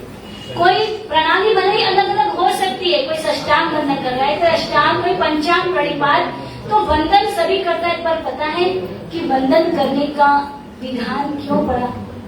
क्या केवल विनय के लिए, या परंपरा से, या किसी प्रकार सभी करते हैं इसलिए? तो हम सब बंधन कर रहे हैं, पर अभी तक इसका हेतु, इसका कारण, इसका लक्ष्य क्या है हमने जाना नहीं है। तो हमें यह जानना है कि बंधन व्यक्ति करता है, हाथ जोड़ करके भी करता है, अनेक प्रकार से भी करता है, और मस्तक झुका करके भी करता है। तो उसमें उसके भाव क्या होते हैं कि जब मस्तक झुकता है तो उसके भीतर में यह भाव होते हैं कि यह मेरा मस्तक है ना, पूरे शरीर में सबसे उत्तम अंग कहलाता है, और ये चरण है ना, सामान्य अंग, निम्न अंग कहलाता है। और मेरा मस्तक गुरु भगवत के चरणों में, जिनके सामान्य अंग है, उनके चरणों में मेरे उत्तम अंग को मैं रख रहा हूँ, स्पर्श कर रहा हूँ, अर्पण कर रहा हूँ। यानी कि मेरे मस्तक से भी आप गुरु के चरण उत्तम है, मेरा मस्तक आपके चरण से भी तुच्छ है। ऐसे अहोभाव से वह वंदन करता है। तब वह वंदन अंतर में भेद प्रकट करता है, अंतर के भावों को प्रकट करता है, और वंदन सार्थक होती है। जब परमात्मा के समक्ष गुरु गौतम स्वामी गए, उनके सामने में परमात्मा थे, तो क्या उनके सामने केवल देहाकृति थी कि गुणाकृति थी? वो सामने भले ही वो परमात्मा उनको देह से दिखाई देते, पर हृदय में तो उनके गुण ही उन्हें दिखते थे। वो गुणाकृति को ही वंदन नमन करते थे कि मेरे परमात्मा अनंत ज्ञानी, अनंत दर्शन से, अनंत चैतन्य से युक्त है। ऐसे परमात्मा को वो वंदन करते थे। और ऐसे ही भाव मुझ में भी आए, वह मेरा जीवन, मेरी आत्मा प्रभुमय बन जाए, ऐसी मेरी वंदना हो। वो कैसे हो सकता है? कहते हैं कि एक बार जेठालाल के घर में मीठालाल आए, और जेठालाल अपने मित्र को आया देख करके अपनी पत्नी दया से उसने कहा कि जरा पानी लेके आना। किसके लिए? मीठालाल के लिए पानी लेके आना। अब दया कैसे पानी लाती है आपको पता होगा, है ना? अब वो दया नाचती नाचती पानी ला करके टेबल पे रखती है, और टेबल कुर्सी पे जाकर के बैठ जाती है। पानी पीता है वह मीठालाल, और फिर वह पुत्र वधू को आवाज लगाता और कहता कि बेटा जरा जूस लेके आना। पुत्र वधू अंदर गई, जूस बनाई और लेकर के ट्रे में ग्लास रख करके जूस लेकर आती है, और विनम्र भाव से अंकल ये जूस ग्रहण कीजिए, और उनके हाथ में वो ग्लास पकड़ाती है, और फिर कहती है कि अंकल 5 मिनट में खाना तैयार हो जाएगा, आप खाना खाकर के ही पधारिएगा। अब आप बता सकते हैं कि दोनों में से कौन प्रभु का पुत्र हो सकता है? यानी कि जिसके भीतर में विनम्रता है, नम्रता है, आत्मिक गुण जिसके प्रकट हो गए हैं, वह व्यक्ति प्रभु का पुत्र है। तो हमारे भीतर में ऐसे गुण प्रकट करना है, तो कहते हैं वो वंदना से होगी, और वह वंदना योग विनय से आती है। योग यानी मनोयोग, वचन योग और काय योग। यह जब मनोयोग, वचन योग, काय योग का जो विनय आता है, योग विनय, तो कर्म बंधन से बच जाता है। और वही मनोयोग, वचन योग, काय योग का अविनय करने लगता है, तो कर्म बंधन उसका बढ़ने लग जाता है। ये बहुत जरूरी है जीवन में तीनों योगों का विनय होना, क्योंकि संसार में जो व्यक्ति को सुखी बनना है, तो यह बहुत बड़ा हमारे लिए कार्य करता है। योग विनय हमारे भीतर के जो कसाय है उसको शांत करता है। तो ऐसे विनय को हमें धारण करना है इस वंदना से।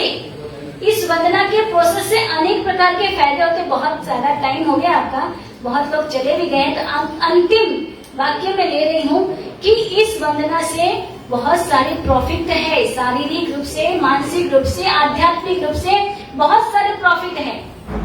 तो हम केवल वंदन करते हैं, शरीर झुकता है, तो केवल शरीर को प्रॉफिट तो होता ही है, आत्मिक प्रॉफिट नहीं है। अब शरीर को कैसे प्रॉफिट हुआ?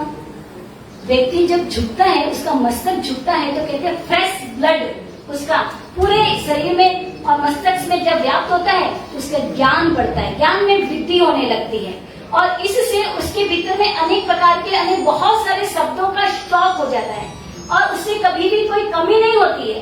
कभी कभी व्यक्ति सोचता है बोलते बोलते क्या क्या क्या शब्द नहीं निकलते हैं, तो इतना स्टोरेज हो जाता है उसके भीतर में शब्दों का कि कभी वो अटकता नहीं है, एकदम बोलने लगता है, इतना ज्ञान उसका बढ़ने लगता है और उसकी निर्णायक शक्ति भी उसकी बढ़ने लगती है। वो कहीं भी डिस्टर्ब नहीं होता है और हर प्रकार के उसके घुटने, उसके कमर, वो सभी ठीक हो जाते हैं, उसकी बॉडी फिट एंड फाइन हो जाती है, उसे किसी प्रकार की कोई बीमारी नहीं आती, मस्तक रूपी या शरीर रूपी। तो ऐसी जो शारीरिक प्रॉफिट है, बेनिफिट है, वह वंदन में। और दूसरा है आध्यात्मिक बेनिफिट, वह है जब व्यक्ति वंदन करता है। अभी आपको मैंने इतने सारे बेनिफिट बताए, एक वंदन करने से वो आत्मिक बेनिफिट है, स्पिरिचुअल बेनिफिट। तो वह कैसे आता है? जैसे ही आप वंदन करोगे, आपके भीतर जो ओरा है, अशुभ ओरा, वह शुभ में बदलने लगता है और जब आप वंदन करते हैं, आपका ईगो शून्य बन जाता है, विनय आपका बढ़ने लग जाता है, नीच गोत्र दूर होता है, उच्च गोत्र बढ़ने लगता है, ज्ञानावर्णी कर्म का क्षय होने लगता है और आपका आदि नाम कर्म फैलने लगता है। क्योंकि जब आप जो बात बोलेंगे, लोग सर्वत्र स्वीकार करेंगे। इस प्रकार अनेक प्रकार के प्रॉफिट इसमें है, हर प्रॉब्लम सॉल्व हो जाती है, अनंत अनंत कर्मों का क्षय होने लगता है, विनय गुण बढ़ता है। तो ऐसे आध्यात्मिक और शारीरिक रूप से जो बेनिफिट होता है, क्योंकि हम बनिया हैं और बनिया हमेशा क्या सोचता है कि हर जगह लाभ है ना, जहाँ जाता है वो लाभ देखता है और लाभ जहाँ मिलता है वहाँ पर वह जाता है। आपने यहाँ पर आज आए, लाभ देख करके आए कि आज हमें गुरु गुण वंदनम का कार्यक्रम देखना है तो बहुत सारा लाभ मिलेगा। तो यह जो बेनिफिट हमने सुना है, तो अवश्य ही आप अपने जीवन में स्वीकार करें कि हम प्रतिदिन गुरु वंदन करेंगे, प्रभु को वंदन करेंगे। 9, 7, 11, 21 जितना भी हमसे बने, हम उतना वंदन करके अपने कर्मों की निजरा करें और गुरु गुण को प्राप्त करें। ऐसी हम सबसे शुभकामना करते हैं। कोई भी गलती हुई तो शामिल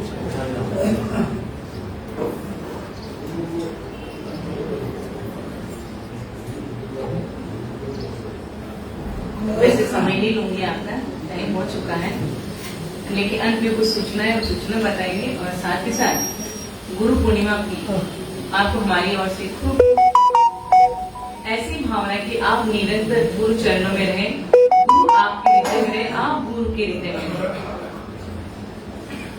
गुरु कृपा ही बलियसी।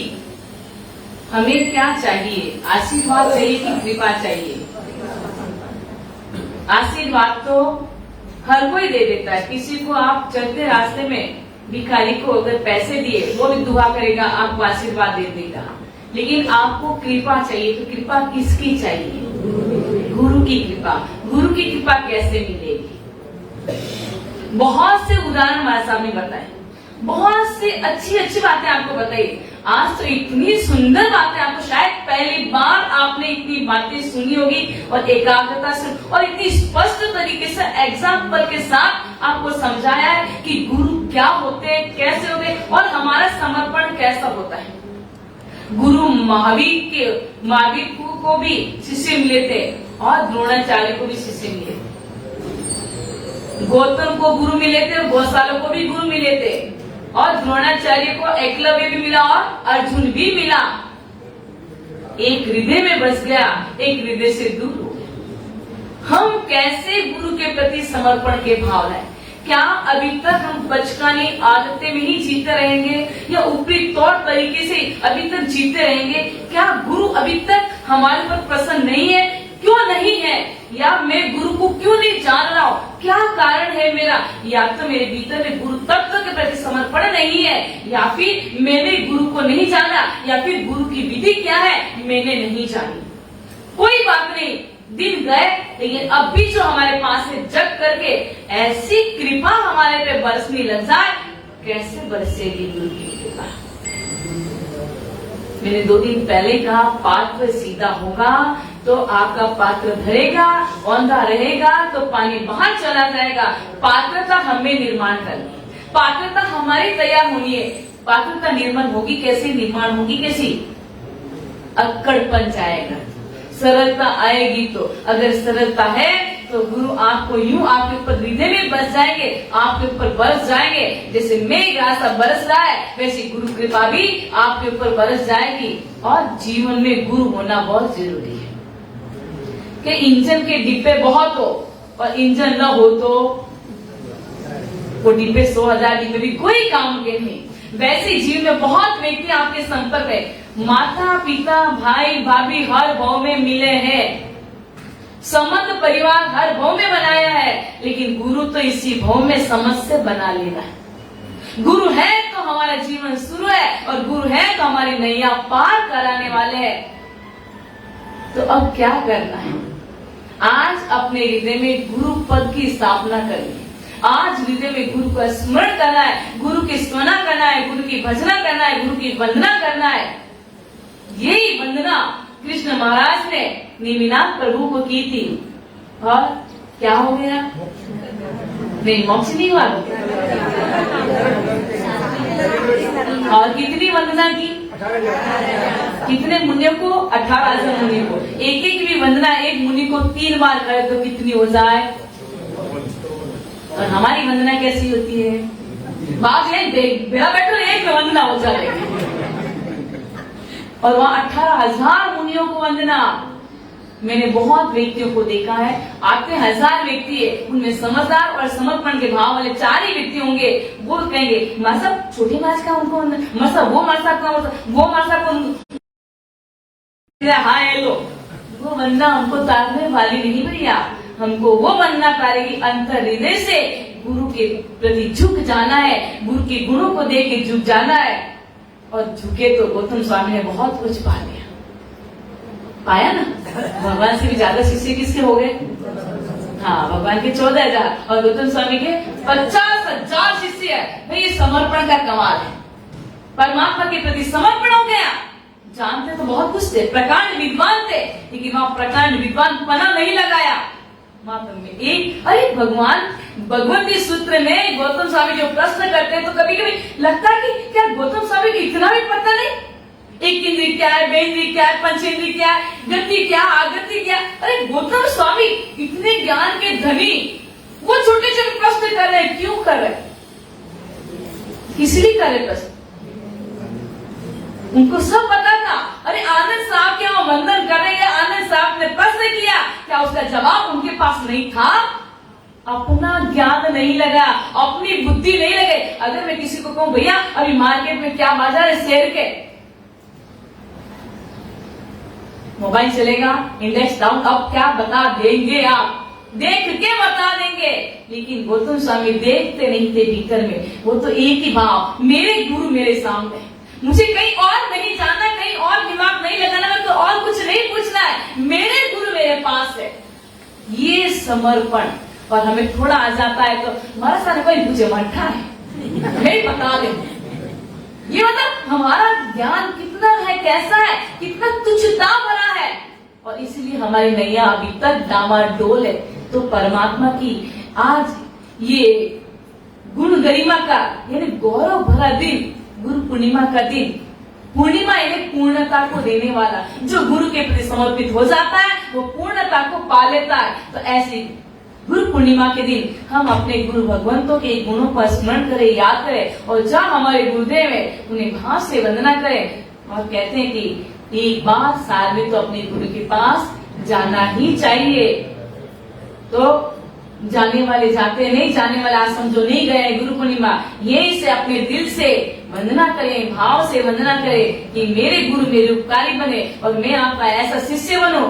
ऐसा नहीं कि आपने कहा क्या और किया क्या, नहीं, आपने जो आदेश दिया वैसा मेरा जीवन, तहती वाला जीवन। हर कोई आदेश में तहती अगर आ जाता है तो व्यक्ति तीरने लग जाता, तीर जाता है। तो बस ऐसा तीरने का कार्य आज हमें करना है और अपने गुरुदेवों का स्मरण करते अपने आप को हल्कापन महसूस करना है। जैसे सिर पे रखी हुई गठरी नीचे हो जाती है, व्यक्ति हल्का हो जाता है, वैसे गुरु मिल जाए, गुरु के चरणों में समर्पण हो जाए, व्यक्ति हल्का हो जाता है। तो गुरु पूर्णिमा हमें संदेश देती है। हाँ, यहाँ सब तहती करने वाले हैं, तो सब तहती करते जरूर तीरेंगे आप और हम ये प्रयास करेंगे। और एक अब कुछ सूचना है थोड़ी सी, क्या प्रश्न पूछना है किसी से? आज पचकार बेला उपवास, आज का किसका? बेले वाले, उपवास वाले, जिनको पचकार उपवास वाले, बेले वाले हाथ जोड़ेंगे। सूर्य हो गए अपत्र मुट्ठी से पारण से लेने वहां सचितना बोले। आज का आदमी किरण जी कोचर का भी कल अमित रहेगा। मिताली सामसु का ध्यान देवे। अगला अर्थम होगा किरण भाई का, इसके किरण को स्नान किया। हाँ, अगला अर्थम है किरण जी कोचर का रहेगा, ध्यान देवे। और साथ ही सबको सूचना है आज से अच्छा आर्मी विकास के पछाण करवा देते। आर्मी विकास भी आसान उगेश्वर नकाशी पोर्सी सांड पोर्सी बच गए। उगेश्वर चयन भी आज पारण का संतान से आमिल जीवी को जो लेवल लगी तो संख्या से व्यास में बच गए।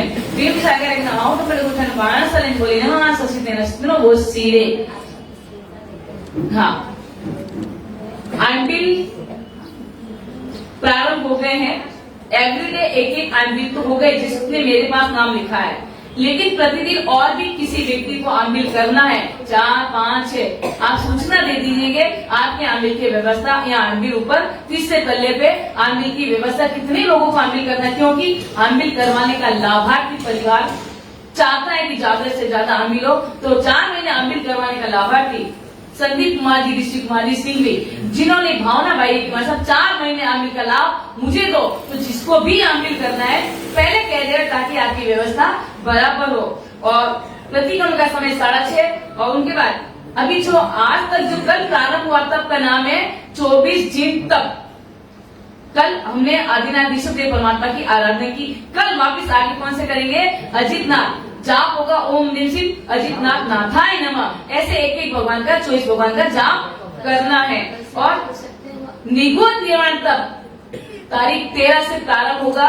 1 उपवास व्यासना, 2 उपवास व्यासना, 5 तक चढ़ना, 5 से नीचे उतरना। 33 डेज का ये तप रहेगा, नाम लिख पाएगा और तप में संलग्न होंगे। और रविवार को आज कौन सा वार हो गया? गुरुवार। जैसे आज का कार्यक्रम वैसे इससे बढ़ गई हर रविवार को अच्छे से अच्छे कार्यक्रम। तो आने वाला रविवार का कार्यक्रम होगा आओ युवानों जानो और जागो। युवानों का मतलब बुढ़ों को नहीं आना है, ऐसा नहीं, सबको आना है। आप बुढ़े हैं लेकिन शरीर से अंदर से युवान बन के आपको आना है, अपने संस्कारों को लेना है। तो उन समय सबको। और मैं एक विशेष बात कहूंगी, आप तो आते हैं, वेलकम। आप अपने युवकों को, युवतियों को लेके आए ताकि उनके भीतर में जो संस्कारों की कमी है वो संस्कार जानेंगे, समझेंगे। तो विशेष अनुराग रविवार के लिए। और साथ ही साथ रविवार को बच्चों का शिविर दोपहर 3 बजे बच्चों का शिविर, और शनिवार को महिलाओं का शिविर दोपहर 3 बजे रहेगा। ध्यान रखें बच्चों की उम्र, हाँ बिल्कुल छोटे मोटे, तो बिल्कुल 2, 3, 4, 5 साल का नहीं, समझदार 8 साल के बच्चे ऊपर बच्चे हो, ताकि वो हमारी बात को समझ सके, जान सके। तो बच्चों का रविवार शिविर रहेगा और महिलाओं का शनिवार शिविर रहेगा। कुछ महिलाओं ने कल आमिल के लिए पर्सनल सोचा कि हम ही हमारे साथ आमिल, जो भी आमिल करने वाला को लाभ ले लेंगे, तो उनको थोड़ा कलेक्शन किया। वो कलेक्शन गर्म पानी बनने में उपयोग में होगा, ध्यान दें। जाने वाले आज सुबह स्वाध्याय क्लास प्रारंभ हो गई। शायद सब सोते रह गए, कल उपवास था, बहुत भूल गए हैं। कल उपवास था, कैसे जाए, लेकिन फिर भी अच्छी उपस्थिति थी। लगभग 25 लोग के आसपास उपस्थित थी। अनुमोदना है उनकी। फोटो खींचने भूल गए थे, फोटो खींचते तो पता चलता इतने लोग आए थे। तो कल और भी ज्यादा जो न आए उन्हें स्वाध्याय के लिए जरूर आमंत्रित करें, क्योंकि पूरा तत्व ज्ञान है। अगर तत्व ज्ञान जाना तो जीवन में बहुत कुछ जीववाणी को जानोगे। तो तत्व ज्ञान जानने के लिए जरूर समय पे पधारे। तत्व ज्ञान होगा सुबह 6 बजे स्वाध्याय क्लास। आज के कार्यक्रम में हमारे प्रिय दिव्यांग श्री जी ने जो गुरु वंदना की, उनके लिए अनुमोदना अनुमोदना अनुमोदना। और साथ ही साथ हमारे दिलीप भाई ये दीपक भाई, दिलीप भाई थोड़े लेट आए, उनके लिए उनको पनिशमेंट और समय पे थोड़ा लाभ लिया, उनके लिए उनको साधुवाद। श्री आदिनाथाय नमः। परम पूज्य गच्छाधिपति आचार्य भगवत श्री चिन्मणि परमेश्वर जी की आज्ञानुवर्तिनी गणिनी पद विभूषिता श्री सुरुष्णा श्री जी महाराज साहब की सुशिष्या प्रखर व्याख्यात्री परम पूज्य प्रिय श्री प्रिय रंजना श्री जी महाराज साहब आदि थाना 3 के चरणों में कोटि कोटि वंदन। दैनिक सूचना से पहले यहाँ पर बाहर से पधारे हुए हमारे अतिथि गणों का बहुमान का कार्यक्रम है। एक समाचार सूचना सुने, आवाज नहीं। तो बहुमान में सबसे पहले हमारे जलगांव से पधारे हुए श्री कुशल चंद जी छाजड़ परिवार के पुरुष आगे पधारे और उनका बहुमान करने के लिए हमारे संघ से श्री दिलीप जी कुंडलिया और श्री सुमति चंद जी बोथरा को कहूंगा कि वो आगे बढ़ाए। और हमारे राजनंद गांव से पधारे श्री शैलेश जी झाबुक का भी बहुमान किया जाएगा, उनसे भी निवेदन है कृपया वो आगे बढ़ाए। इसके बाद श्री कुशल चंद जी छाजड़ परिवार से जो महिलाएं पधारी है जलगांव से, उनका भी बहुमान किया जाएगा। इनके बाद वो भी आगे पधारे और श्री उषा जी सेठिया और मीना जी कुंडलिया जी भी तैयार रहे महिलाओं का बहुमान करने के लिए। आज देखिए गुरु पूजा का अवसर है, ज्ञान पूजा का अवसर है, लाभ लेके जाएंगे।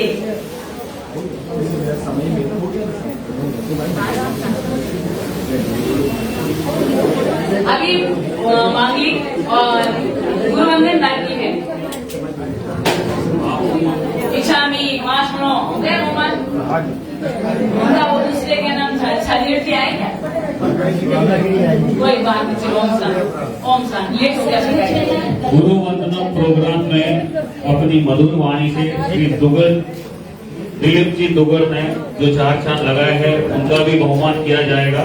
मैं श्री सुरेंद्र जी बोथरा से निवेदन करूंगा कि उनका बहुमान करने के लिए आगे बुलाए।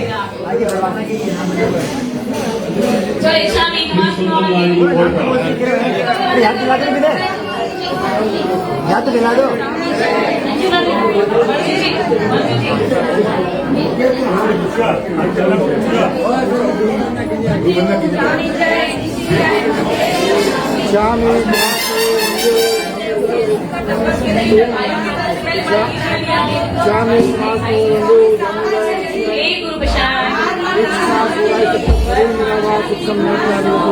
स्वामी सदा से जी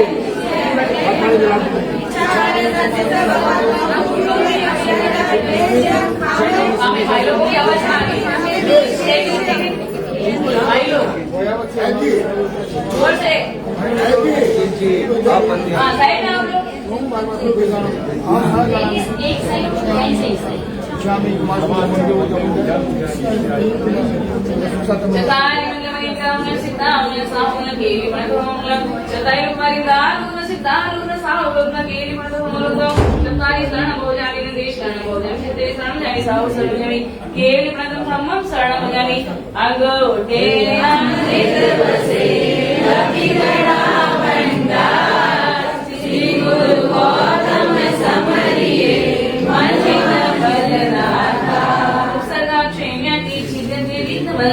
मना प्रसन्न स्वामी विजयमाली जिले सोए सर्व मंगल मंगल सर्व कल्याण कारण राम सब धर्माणाम।